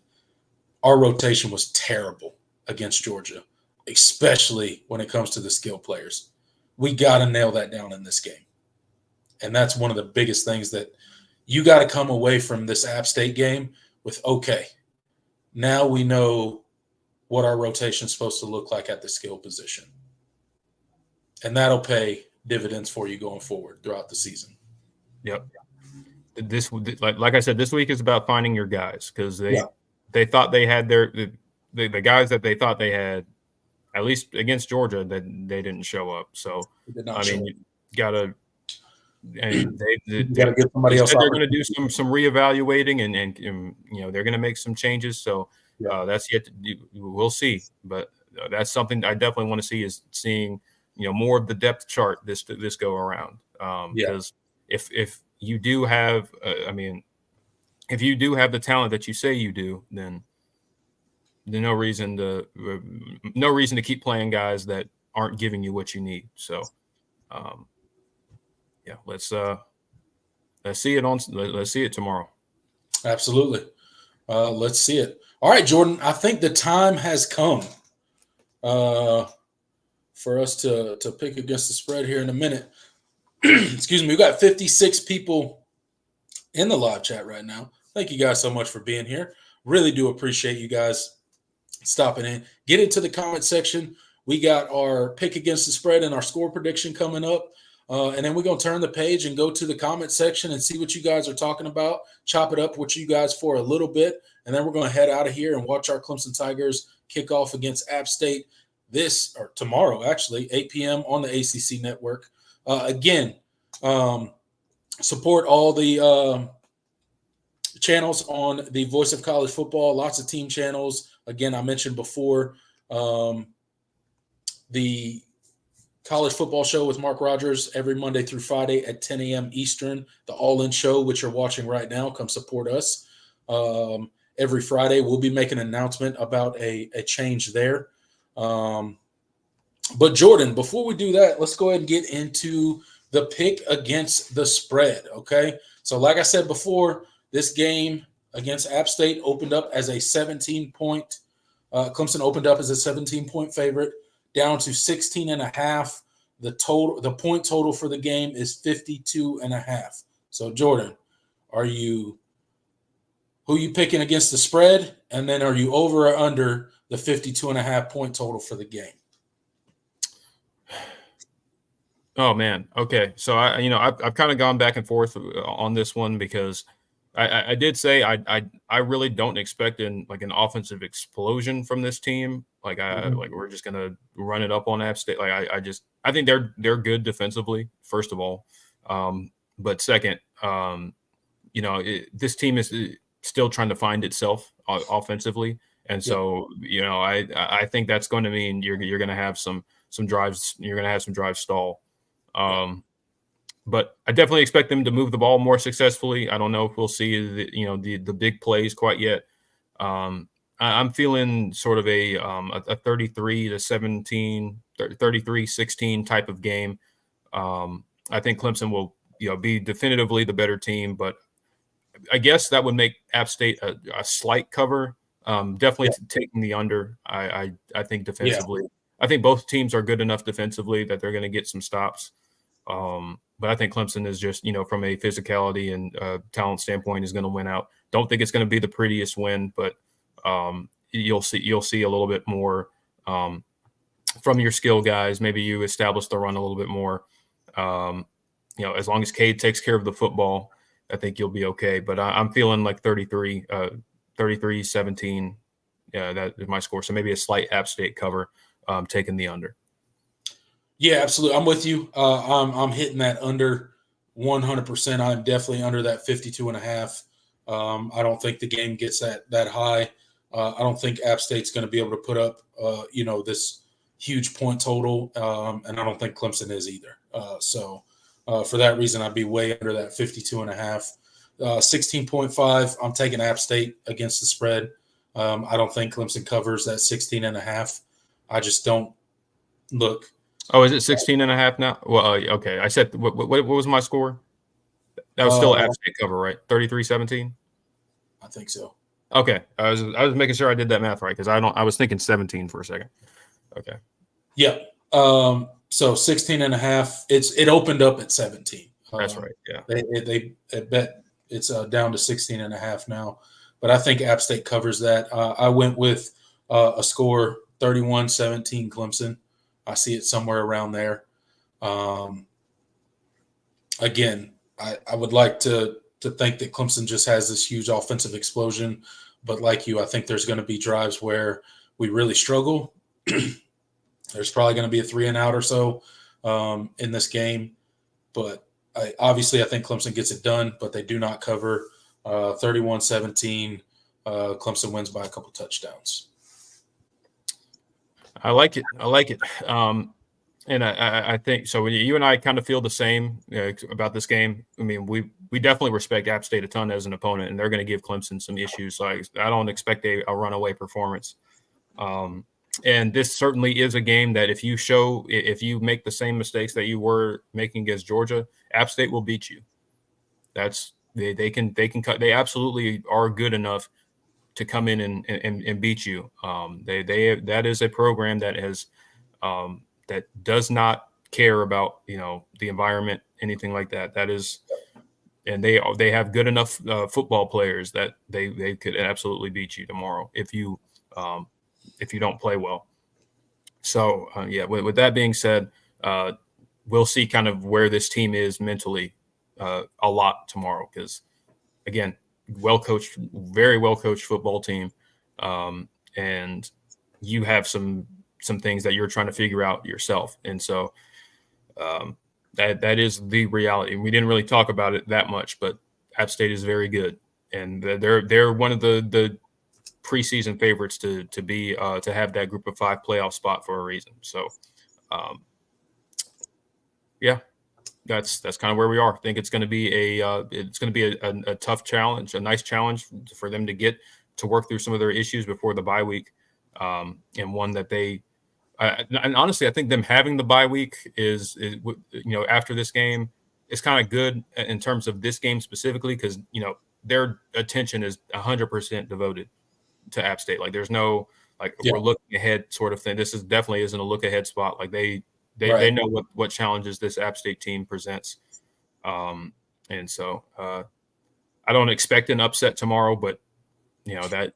It's on the table if things don't go well. So certainly, yeah. Anything is on the table, and again, still in a very wait and see mode with this Clemson offense and what they're going to be able to develop into this season. And that question will start being answered this Saturday against App State. So again, you would like to see them come in, handle business, gain some momentum. And headed to a bye week with a little bit better outlook than you had heading out of Mercedes-Benz Stadium last Saturday against the Georgia Bulldogs. So let's have a good home opener in the Valley. It's a night game. Let's enjoy it. Let's take care of business. And then let's head into our bye week with a little bit of momentum and get better from there. This offense has got a long road ahead. It's not all going to be answered here at App State. And regardless of how good they look, there's still questions, right? There's still issues and things that need to be fixed and things that need to get better for this Clemson offense. Absolutely. All right, guys, quick announcement. We got 52 people in the live chat right now. Thank you guys so much for being here. Make sure you guys hit that like button. We should have at least 40 likes right now. We got 50 people in here right now, right? Definitely. We should at least have 40 likes. Please help us out with that. Hit that like button. Get that ratio up. Yeah, get that ratio up for us. Help us out. That would be greatly appreciated. Quick announcement for the All In show. I know we've moved it a couple times, but because it's football season, Friday truly was kind of the best day for me and Jordan. But because it's football season and we play on Saturday, there's not really enough time in between the All-In show and us kicking the ball off for our show to really get out there and have the impact that we would like it to have. So we're going to switch our show to Wednesday night at 8 p.m. Again, the All In show is switching from Fridays to Wednesday night at 8 p.m. So next week, don't come here on Friday. The show will be over. We're going to do it Wednesday, 8 p.m., starting next week. Okay. So, again, sorry for the change, but we felt like we just had to make a change because we're in the middle of football season, and it just doesn't make sense to do kind of our long form show of the week right before game day, because then we're turning the page and it's on to the next game. Right. So, a little bit more time for our content to get out there and have the positive effects that we would like it to have. So again, Wednesday, 8 p.m. Hope you guys will tune in and keep supporting what me and Jordan do here on the All In Show. All of your support is greatly appreciated. Absolutely. And with that said, Jordan, we can go ahead and switch it to the comment section and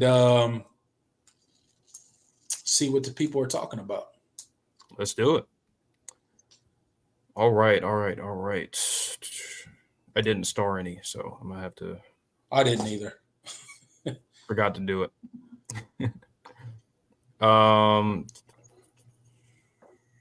Let's see some of y'all's score predictions. Warm Biscuit is taking the under. I'm with you. Smart move. Yeah, I don't think I don't really see any scenario where it hits the over. Mike Madden is picking the upset. He says App State 24, Clemson 17. Man, well, tune back in, Mike. If that happens, if you want to see a meltdown, look here, man. It is not going to be. Yeah, tune into that show. Tune in at our post game show is going to be real late, but yeah, our post game show would be what? Game starts at 8. Yeah, probably 11:30. 11:30, 11:45. Yeah. That's gonna be you want to see a late night like us, like tired and mad, like late night meltdown with Jordan and myself. Yeah. Jordan and Craven, late night meltdown. Yeah, come tune in. It'll be a great time. That'd be something for sure.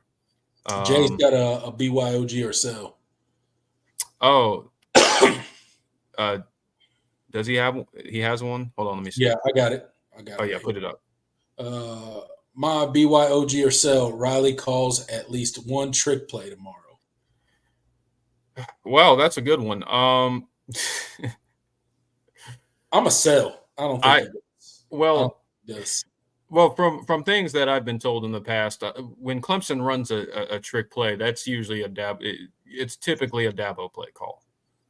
Typically, not always, but when Dabo usually, when he feels like they need to inject kind of a life, like that's when they'll pull it out. I hope not. Let's do the good. Let's do our basic things right, because we haven't shown we can do that. Yeah. Just go out there and execute your offense. Don't do trick plays. No, I'll sell on that. But if the game gets kind of hairy, I could see it. But good Lord. All right, Isaac Smith, BYOG or sell. Randall is one of the wide receivers that runs out first on Saturday. Will Randall run out? That's a good one. First play. I'm going to sell. I mean, if they truly are about what they've said during the week about reevaluate, like, you can't run him out there first. Like, I think I'm not saying don't play Adam Randall at all. Like, that's probably that's a step too far. But he definitely does not. With what how he came out last week, like I don't think he deserves to start. Like, if I'm the head coach and I'm making that decision, no, you're not starting. So I'm going to sell on that. But that's just me. I have no. The depth chart says otherwise. That came out, because it really didn't change. But I do think that using the depth chart to determine who runs out there first is always a pretty. I'm not gonna lie. Game. I'd be a little frustrated if he does. Yeah, I would be too, because I think if you're going to establish the culture that you're trying to and send the message that you're trying to send, giving him a start is probably not the best. I'll sell just because if it happens, I'm gonna be irritated from play one if that happens. John Sarian, BYOG or sell. I'm paraphrasing what two others said. Dabo has returned the program to what he took on when hired in the last two seasons.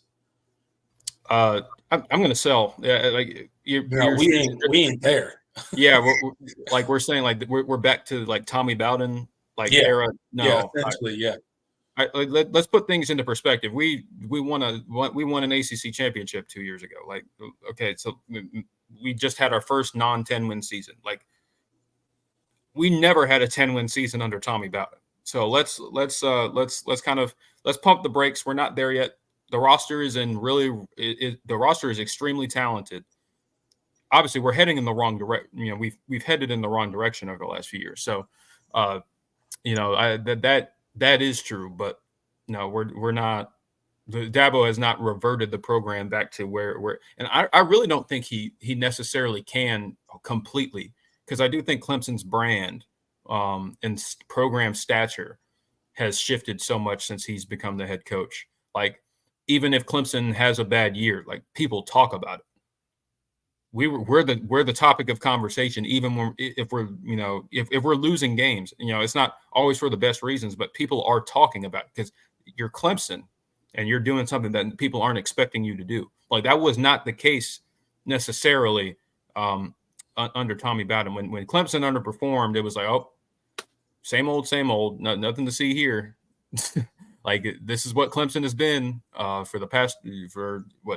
we went 20 years in between ACC championships, and we were far removed from, the Danny Ford era at that point. So, like, we're not. I don't think we could. I don't think there's anything they could do to return completely to that point, because I think Clemson's brand and stature as a program has changed permanently. So, like, it would take like decades of. I think it would take like a decade plus of losing for Clemson to completely like fall out of the public, eye or whatever. And I don't think we're there yet. I think Clemson has reverted to a solid program but they're a long way from, returning back to, national championship contention. They still have a lot to do in order to do that. But still have, I think, a really talented roster. I think you have good position. I think you have a good staff in spots. I think you've done a lot to improve it over the past couple of years, but maybe there still isn't. You're still not done there. We'll see. I don't think you're like back to. So we're not back in the Tommy Bowden era. No. I think that's a little bit too much. I think that's an obvious sell. I think some of that is perspective, and people forgetting what those Tommy Bowden era days were like. Yeah. Again, it's frustrating to see the fall that Clemson has had. I'm just as frustrated as the next Clemson fan with the fact that we have to go into a season opener against a team like Georgia, a number one team in the country, and we're like, oh, well, I hope we just compete. Man, that's so disheartening to have to come out and say. But it's the truth, and it's where we are.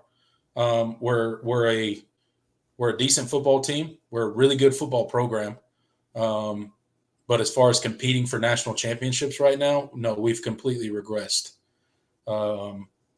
We're at the point where we're trying to get to where we're going to consistently compete for ACC championships, and then we'll see where it goes. But back to the Tommy Bowden days, no. How many ACC championships did Tommy Bowden win? Nada. There you go. Yeah. We've won one in this regression phase that we are currently in the midst of. I think you can and you can still win one this year. And win another.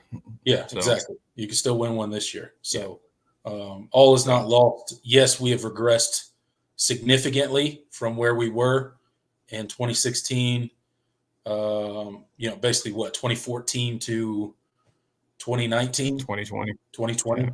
We've significantly regressed from where that Clemson team and programs were, but we are not. We're not to the Tommy Bowden era. No, thankfully. Hopefully we don't. Yeah. Let's not even go there.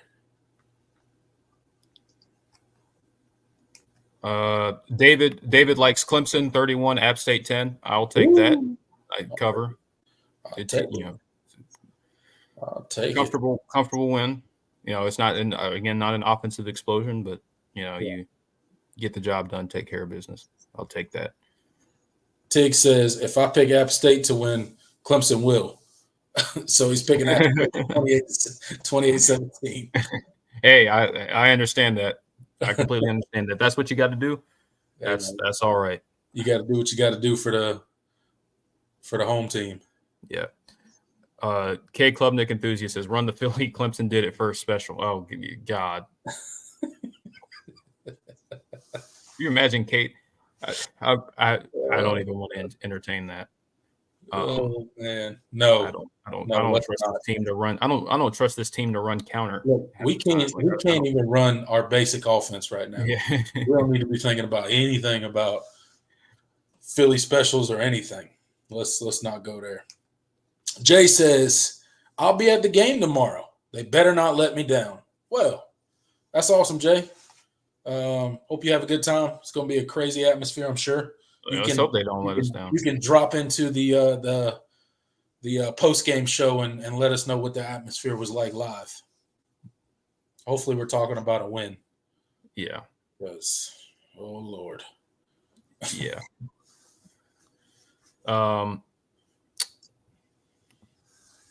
Clemson football kickoff with a BYOG or Sally says TJ Moore shows out against App State and becomes a starter after this game. I'm unfortunately going to sell. I don't think he's going to play enough. I think he's going to play more snaps. I definitely think they realize he needs to play. Him and Wesco both need to play more than just the. I think Wesco's got more of an opportunity. Will get more of an opportunity to do that than TJ Moore. Yeah, absolutely. I think Wesco, he's just farther along because I mean he's had the spring, but I think TJ is going to get into the game a lot more too. Yeah. But I don't expect if he does go off, that's perfect, great. Our agenda is alive, but I don't think it's the end of the world if he comes out. Maybe he has 2 catches for 24 yards. That's better than what he got on Saturday. Yeah. And just he gets in there, he gets some burn, maybe he makes a mistake or two. I'm okay with that, but because we know what the ceiling is with him, right? Him and Wesco both. So just both of them want to just see out there more. I don't think they're going to just all of a sudden, dominate the snap count, but I think we'll definitely see a lot more of them tomorrow. Taco Gaming 75 says, bring back Chad Morris and Jeff Scott. Well, Chad Morris certainly. I mean, you had Chad Morris last year as an analyst. That didn't really help you all that much. It didn't seem like, and clearly Jeff Scott is taking some time away from coaching. But I don't. I really even for me, I don't even think doing those two things would help Clemson offensively. To be honest, Jeff Scott, great recruiter, but I don't think things look drastically different. Jeff Scott was not your play caller. He didn't I don't think he's going to infuse this sort of renaissance as far as Clemson's offensive production. But that's just me. I'm not a huge fan of outside of Clemson. I'm not a huge fan of retread hires. I don't know if that would be the best thing to do. If they do identify come season's end that there needs to be a change, I want somebody fresh, somebody new. Go get somebody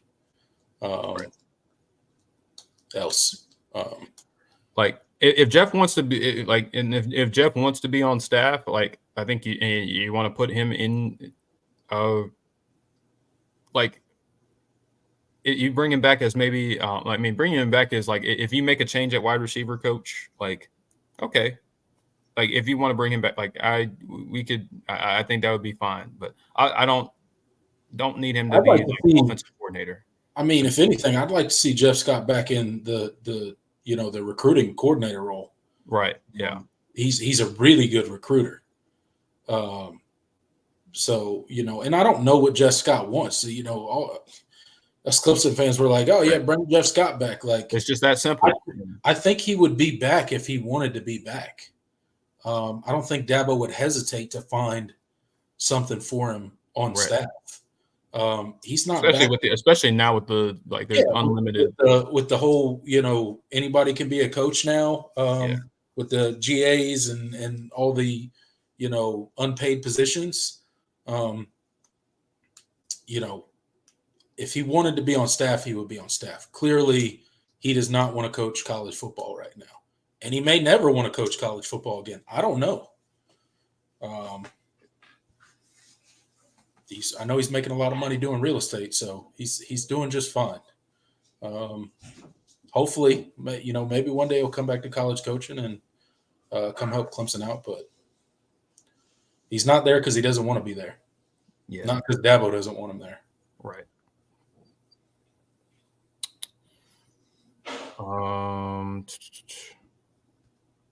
See. Yeah, John Reeder. Yeah, App State's really bad versus they have not been a good run defense.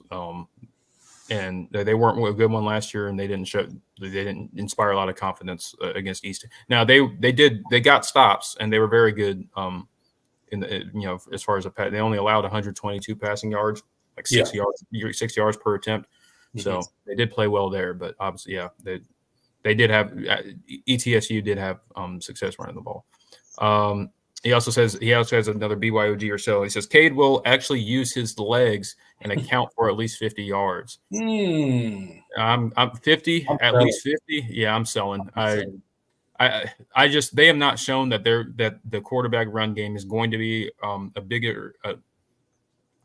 enough part of the offense where you account for 50 yards, because especially if you even if you don't account for sack yardage, like hopefully he doesn't take sacks, but it happens. It would have to be like a one really big play, and for me to really feel comfortable. But I don't expect that. I think if Cade can give you 20 to 30 rushing yards a game, I feel like that's kind of where I want to see more quarterback run game, but I think that's probably the sweet spot there. If he can give you 20 to 30 rushing yards a game, that's probably okay. And that's probably where they're going to sit.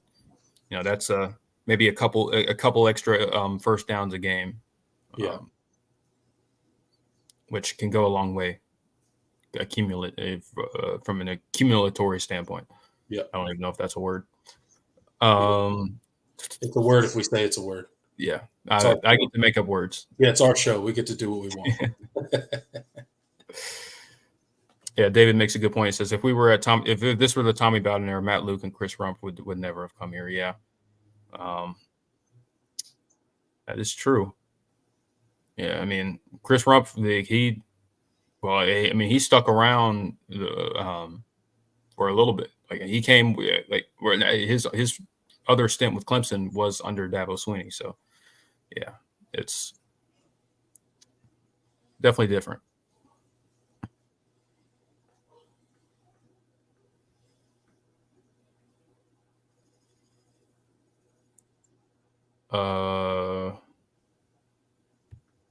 What's the chances you think the fans might actually boo if Adam runs out there first? I mean, I hope zero. Like I don't see the Clemson fans booing. Yeah, mostly because it's just not as visible. Like you don't really pay attention if you're like in the stands. Like you're not really watching the receivers as much as you are the quarterback, and so I don't necessarily expect like a loud. You'll see somebody say something. You'll probably if you're like somebody. If you were there, you might hear somebody say, "Why is he running up?" And I hope they don't boo. Like Adam is he is a very very Don't turn into South Carolina where you're booing your team on the home opener. Yeah. Come on now. Don't. Be more classy. Yeah. I would hate to see Clemson fans do that.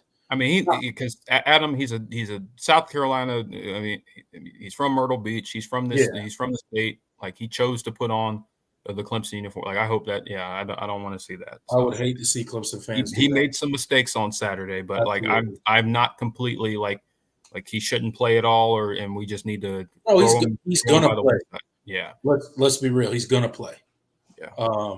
So. If you think he's just going to sit on the bench all day, that's not going to happen. Yeah. Number 8's going to play. Yeah. And so, like, I would not start him, like, but I wouldn't either. Ultimately, at the end of the day, like, I don't want to see him like taking up like a ton of snaps.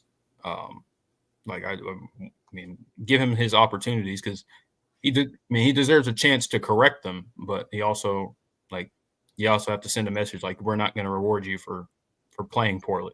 Right. So, John, he has a BYOG or sell. Clemson pulls away enough, and by the fourth quarter, we are able to play some second string guys. I would love to see it. I'd love to see it. How long has it been since Clemson could do that, dude? Yeah, I mean, really, since the Georgia Tech. I mean, we did it against Georgia Tech last year. That was really the only time. Like, other than the game last year where we did that, really. Other than like Charleston Southern and FAU. Well, I mean, those are you should be doing it against those, right? But that was the only power conference team that you did it against. And App State's not a power conference team, but they're better than a lot of power conference teams. Yeah, they're not your run of the mill group of 5 team, right? So it would be nice. I'll say BYOG. I'm not saying that with 100% confidence because, a 17. I picked a 17-point win. Yeah. A 16-point win. Like, that's still that's 2 possessions still technically. So, yeah. And I picked a 14-point win. So it's not like we're picking like this major blowout. Right. So. I probably to be consistent. I probably should say sell, but I'll say BYOG because hey, maybe it's you're up 33-9, and then they score a garbage time touchdown and you get. I think a lot of that probably depends on what the defense is looking like too, right? Because you'll be able to tell like, oh, this App State offense ain't gonna do anything. Yeah, and then you're a little bit more inclined to even if the score is not as wide as one would typically think for putting in backups, you might start putting in, some here or there if your defense is just being that dominant. Yeah. John Sarin says, not Clemson related, BYOG or sell. Vols will leave pack bones and flesh all over the field. BYOG. Yeah, BYOG for me. I'm buying that all day. If North Carolina State looks anything close to what they looked like last week, they about to get their doors blown off by Tennessee. Yeah. And I think defensively, I think defensively they've taken a step back, and offensively, like, they're good, like they're better than they've been, but like especially at the skill positions. But what? Tennessee is just I think they're 9.5 for what, Tennessee, NC State? Yeah, I can see that. 9.5. I can see that. I'm taking Tennessee to cover. I'm not surprised the spread isn't like ridiculous because NC State is like I'd be a little disrespectful from a team that won 9 games last year. But I think defensively they have taken a step back, and against an offense like Tennessee's. I think they're at least 2 touchdowns better than North Carolina State, though. Yeah, I think this, and I hate saying it because like they talk. I talk about 2 fan bases, like they've been going at it like on my timeline, and it's like I don't know who I'm rooting against more. Probably NC State. Just I don't. I really don't like either. We've both made our feelings known about NC State, but I can't stand NC State. Vol Twitter especially, they're something as well. But yeah, I think Tennessee wins pretty comfortably. Can they both lose? Is that possible? Yeah, that'd be nice. Like, can we dial one of those up where just like both teams lose?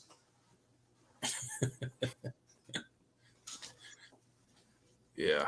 All right, look at Tiggs out here wishing on hopes and dreams right here. Brad PV. Yeah, that's not happening, man.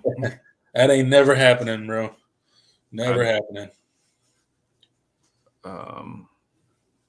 I think he's going to do just fine at Oklahoma. I don't think he'll be looking for a job anytime soon. Oh, Clemson football kickoff. He says, made a few videos of reactions and predictions. Fun to make. Will be cool to eventually get some interactions. Thanks for the push. Well, Clemson football kickoff, I will go give you a subscription. I'm going to do it right now. Yeah. I got my phone. Absolutely. I love that. That's awesome, dude. What is it? Clemson football kickoff. Isaac Smith says BYOG or sell or D line ends up with 3+ sacks on Saturday. 3? I think I can get to 3. I'll say it. BYOG. Let's do it. Could be a big game for. Hey, y'all go ahead and subscribe to Clemson football kickoff. Go check them out. That's exactly how we started Clemson football kickoff. Believe it or not, you can go back. You can go to my channel, Tiger Paul Craven, and there's videos still posted up of me and my car just like that. So that's when I started as well. Glad you're doing it, man. That's awesome. Our D-line ends up with 3+ sacks on Saturday. Man, that'd be good. I went BYOG. Screw it. Yeah, why not? I'll buy it. Well, he did say our D-line. So that, like, if like Eric Carter or Wade Woodaz comes in with a sack or two, but we get to 3, but our D-line doesn't. That might change it a little bit. Yeah, I didn't think about that. I was just thinking about the defense.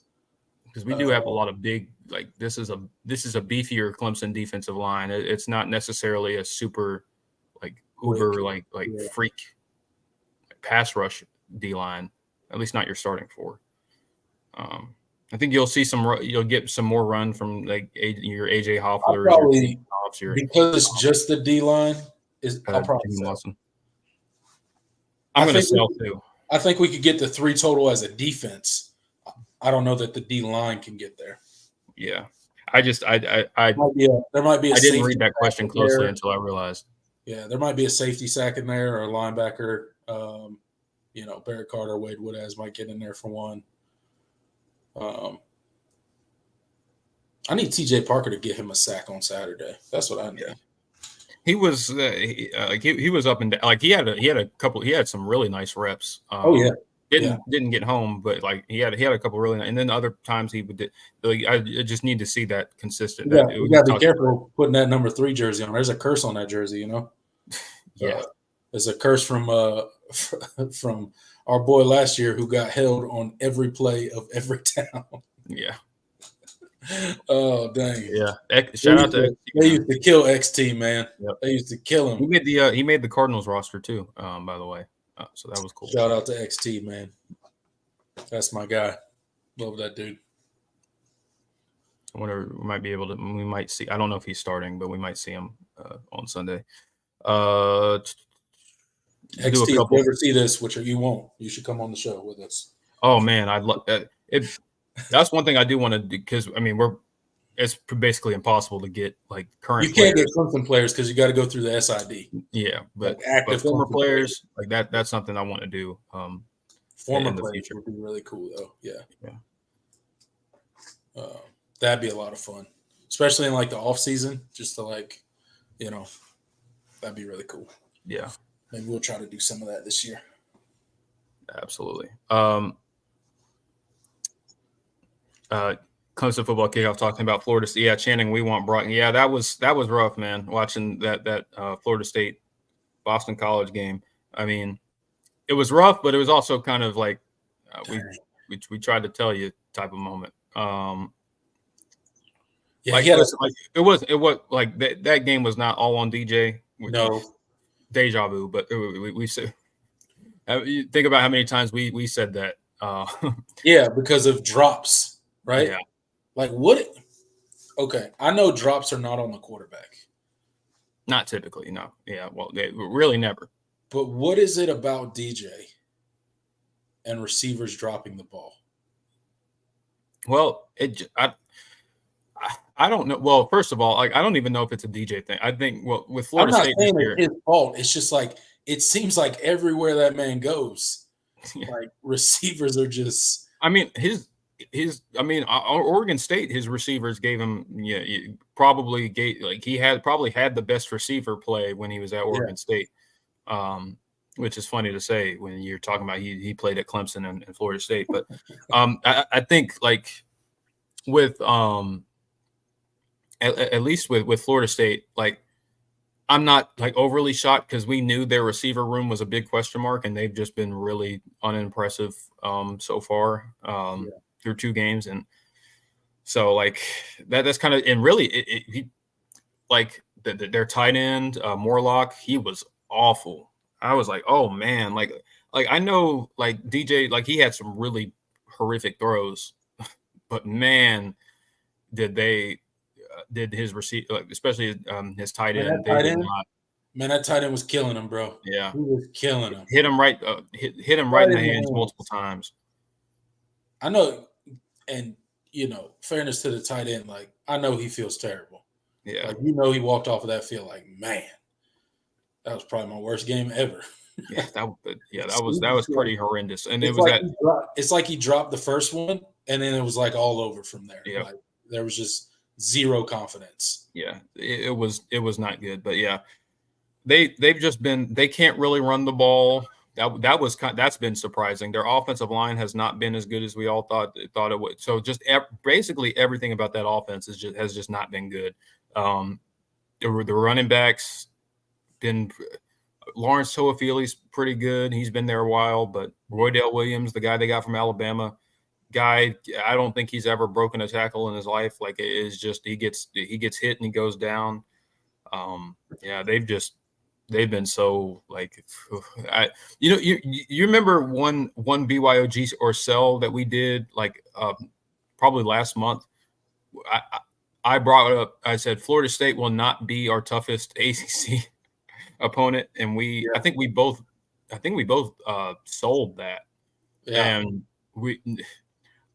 part of me when we were doing it wanted to say BYOG, but I was like, man, it was just hard for me. It was hard for me to envision a Mike Norvell offense being this bad. Yeah, look, and their defense has been super disappointing. I didn't even mention that. I had questions about Florida State was their quarterback situation. Like, I know everybody was like, oh, Mike Norvell, he'll get him in the system and he'll get it right. Like, no, man, like DJ is who he is. He's not going to get significantly better. He's the same quarterback that he was at Clemson, that he was at Oregon State, that he's now in Tallahassee, Florida State. He is who he is, man. Like, that is DJ. And, yeah, that's not always DJ. That game against Boston College was terrible. That was a really, really bad game. And it wasn't all on him. There's a lot of reasons they lost that game. And we'll see if they can get it rolling.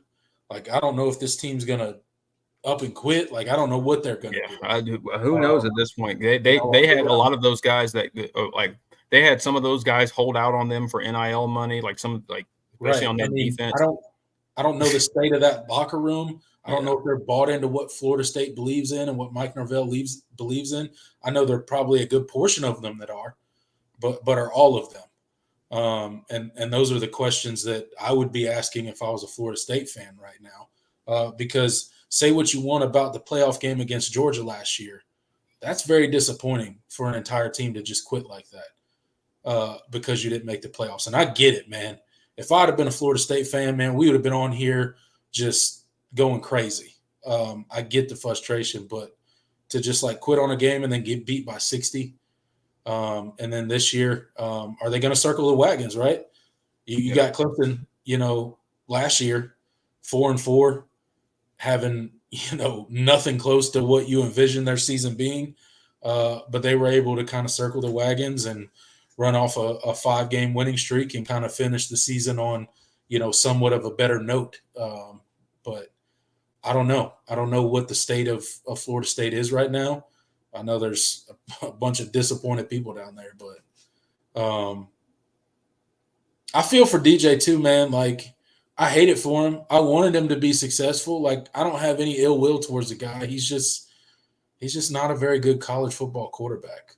And I don't know why. Like, he was a really good high school quarterback. Like, this dude and Bryce Young were like neck and neck as the most dynamic quarterbacks coming out of high school that year. And for whatever reason, it just didn't translate for DJ. I don't know what happened.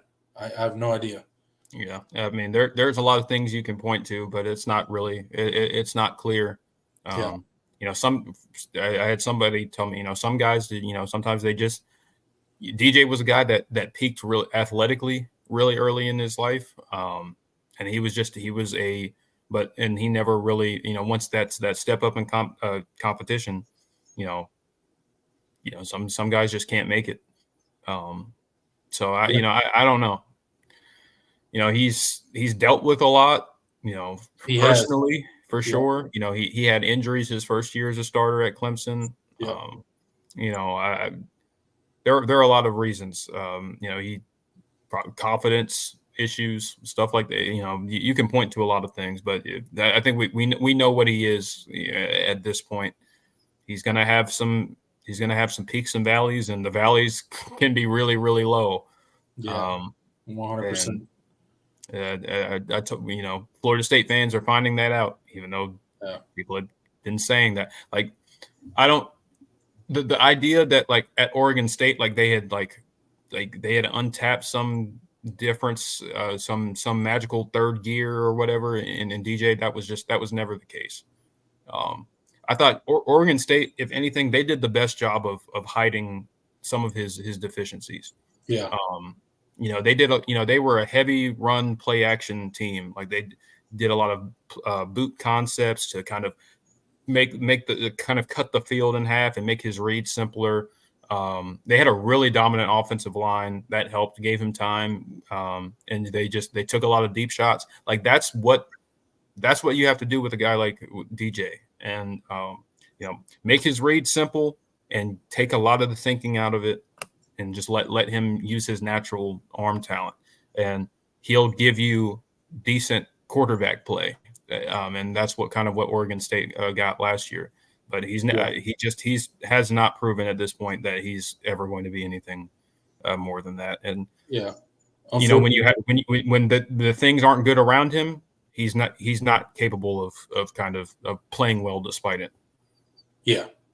And David Lowry makes a good point, talking about DJ in his freshman year at Clemson when he filled in for Trevor Lawrence when he had COVID for those, 2 games. Yeah, I don't know where that dude went. Because when Trevor Lawrence left for the NFL, obviously it's a big hole to fill, but us as Clemson fans felt really confident. We thought we had one. Especially seeing how he performed when Trevor couldn't go. We were like, oh, we'll be, obviously it's a big loss, but we'll be okay. Boy, were we wrong. Yeah, I went as far in that offseason, leading into the 2021 season. I said DJ will win a Heisman. He will win Clemson's first Heisman. I remember saying that to multiple. I don't know if I ever put it out publicly, but I'm saying it now, like, I'm not embarrassed. I was definitely way off, but like, that's how good I felt about DJ coming out, coming off that year. And obviously, like, that 2021 season was the biggest shock to the system. Like, the Georgia game notwithstanding, like, even then I wrote that off as, man, okay, Georgia's a lot better than we thought. Like, maybe, and we'll look good, but then, who did we play after that? Like South Carolina State or something like that. And the offense, like, we still made a ton of mistakes. Like, they put up points because they were just better, but it didn't look very pretty. And then Georgia Tech, that Georgia Tech, I think that Georgia Tech game, you won like 14-8. or something like that. Yeah, it took a goal line stand to win that game. That's when I knew, okay, we're in trouble. And obviously, we know how the rest of that year went. You lost to NC State, lost to Pitt, closed it out on a good note, but defense basically won you all your games. And that's when we knew, okay, we don't have what we thought we did. So, I just – that was a rough season, man. Yeah. It really is crazy looking back on it because it feels like forever ago now. But, man, it's so disheartening because of what his talent was coming out. That was the season I started making videos. Yeah. Man, did I pick a season to do it. Yeah, great time to start.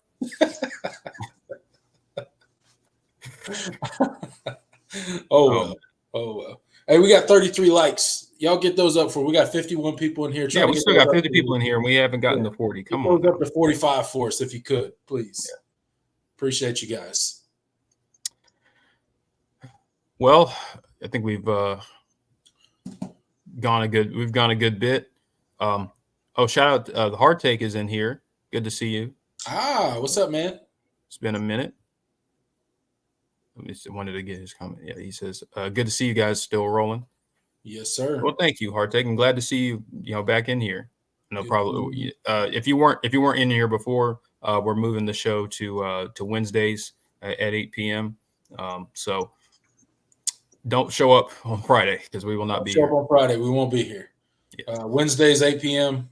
Trying to get it a little earlier in the week so that our preview of the next game has a little time to kind of have its effect on the channel. Absolutely. All right, guys. It's been another great show. All-in show. Another all-in show. All-in show number 85 in the books. Can you believe we've done this for 85 episodes now, Jordan? That's insane. It's hard to believe, man. Like we are. I mean, we'll hit 100 before the season's over. Before the season's over, yeah, we'll hit it. We'll definitely hit 100 before the season's over. That'll be a special episode. That'll be a lot of fun. But appreciate all of you guys' support. We still got 50 people in the live chat. If you have not already, please, please, please hit that like button on your way out. Consider subscribing if you are not already. Over half of the people that watch our videos are not subscribed according to the analytics. So please subscribe if you haven't already. Bring all your college football friends, family in. They do not have to be Clemson fans. Tell them to come hang out with me and Jordan here on the All-In Show. Again, don't forget about the time change. Wednesday, 8 p.m. Will be the new time for the All-In Show. And don't forget, tomorrow, immediately following the Clemson game against App State, me and Jordan will be right here doing a post-game live video, giving you guys a breakdown and our raw reaction to what we saw in the game. Again, that'll probably be at about 11:30-ish, depending on game time, tomorrow night, immediately following the Clemson game. We look forward to seeing you guys then. And until then, I'm Tiger Paul Craven. He's Jordan Bowman. Go Tigers. Later, y'all.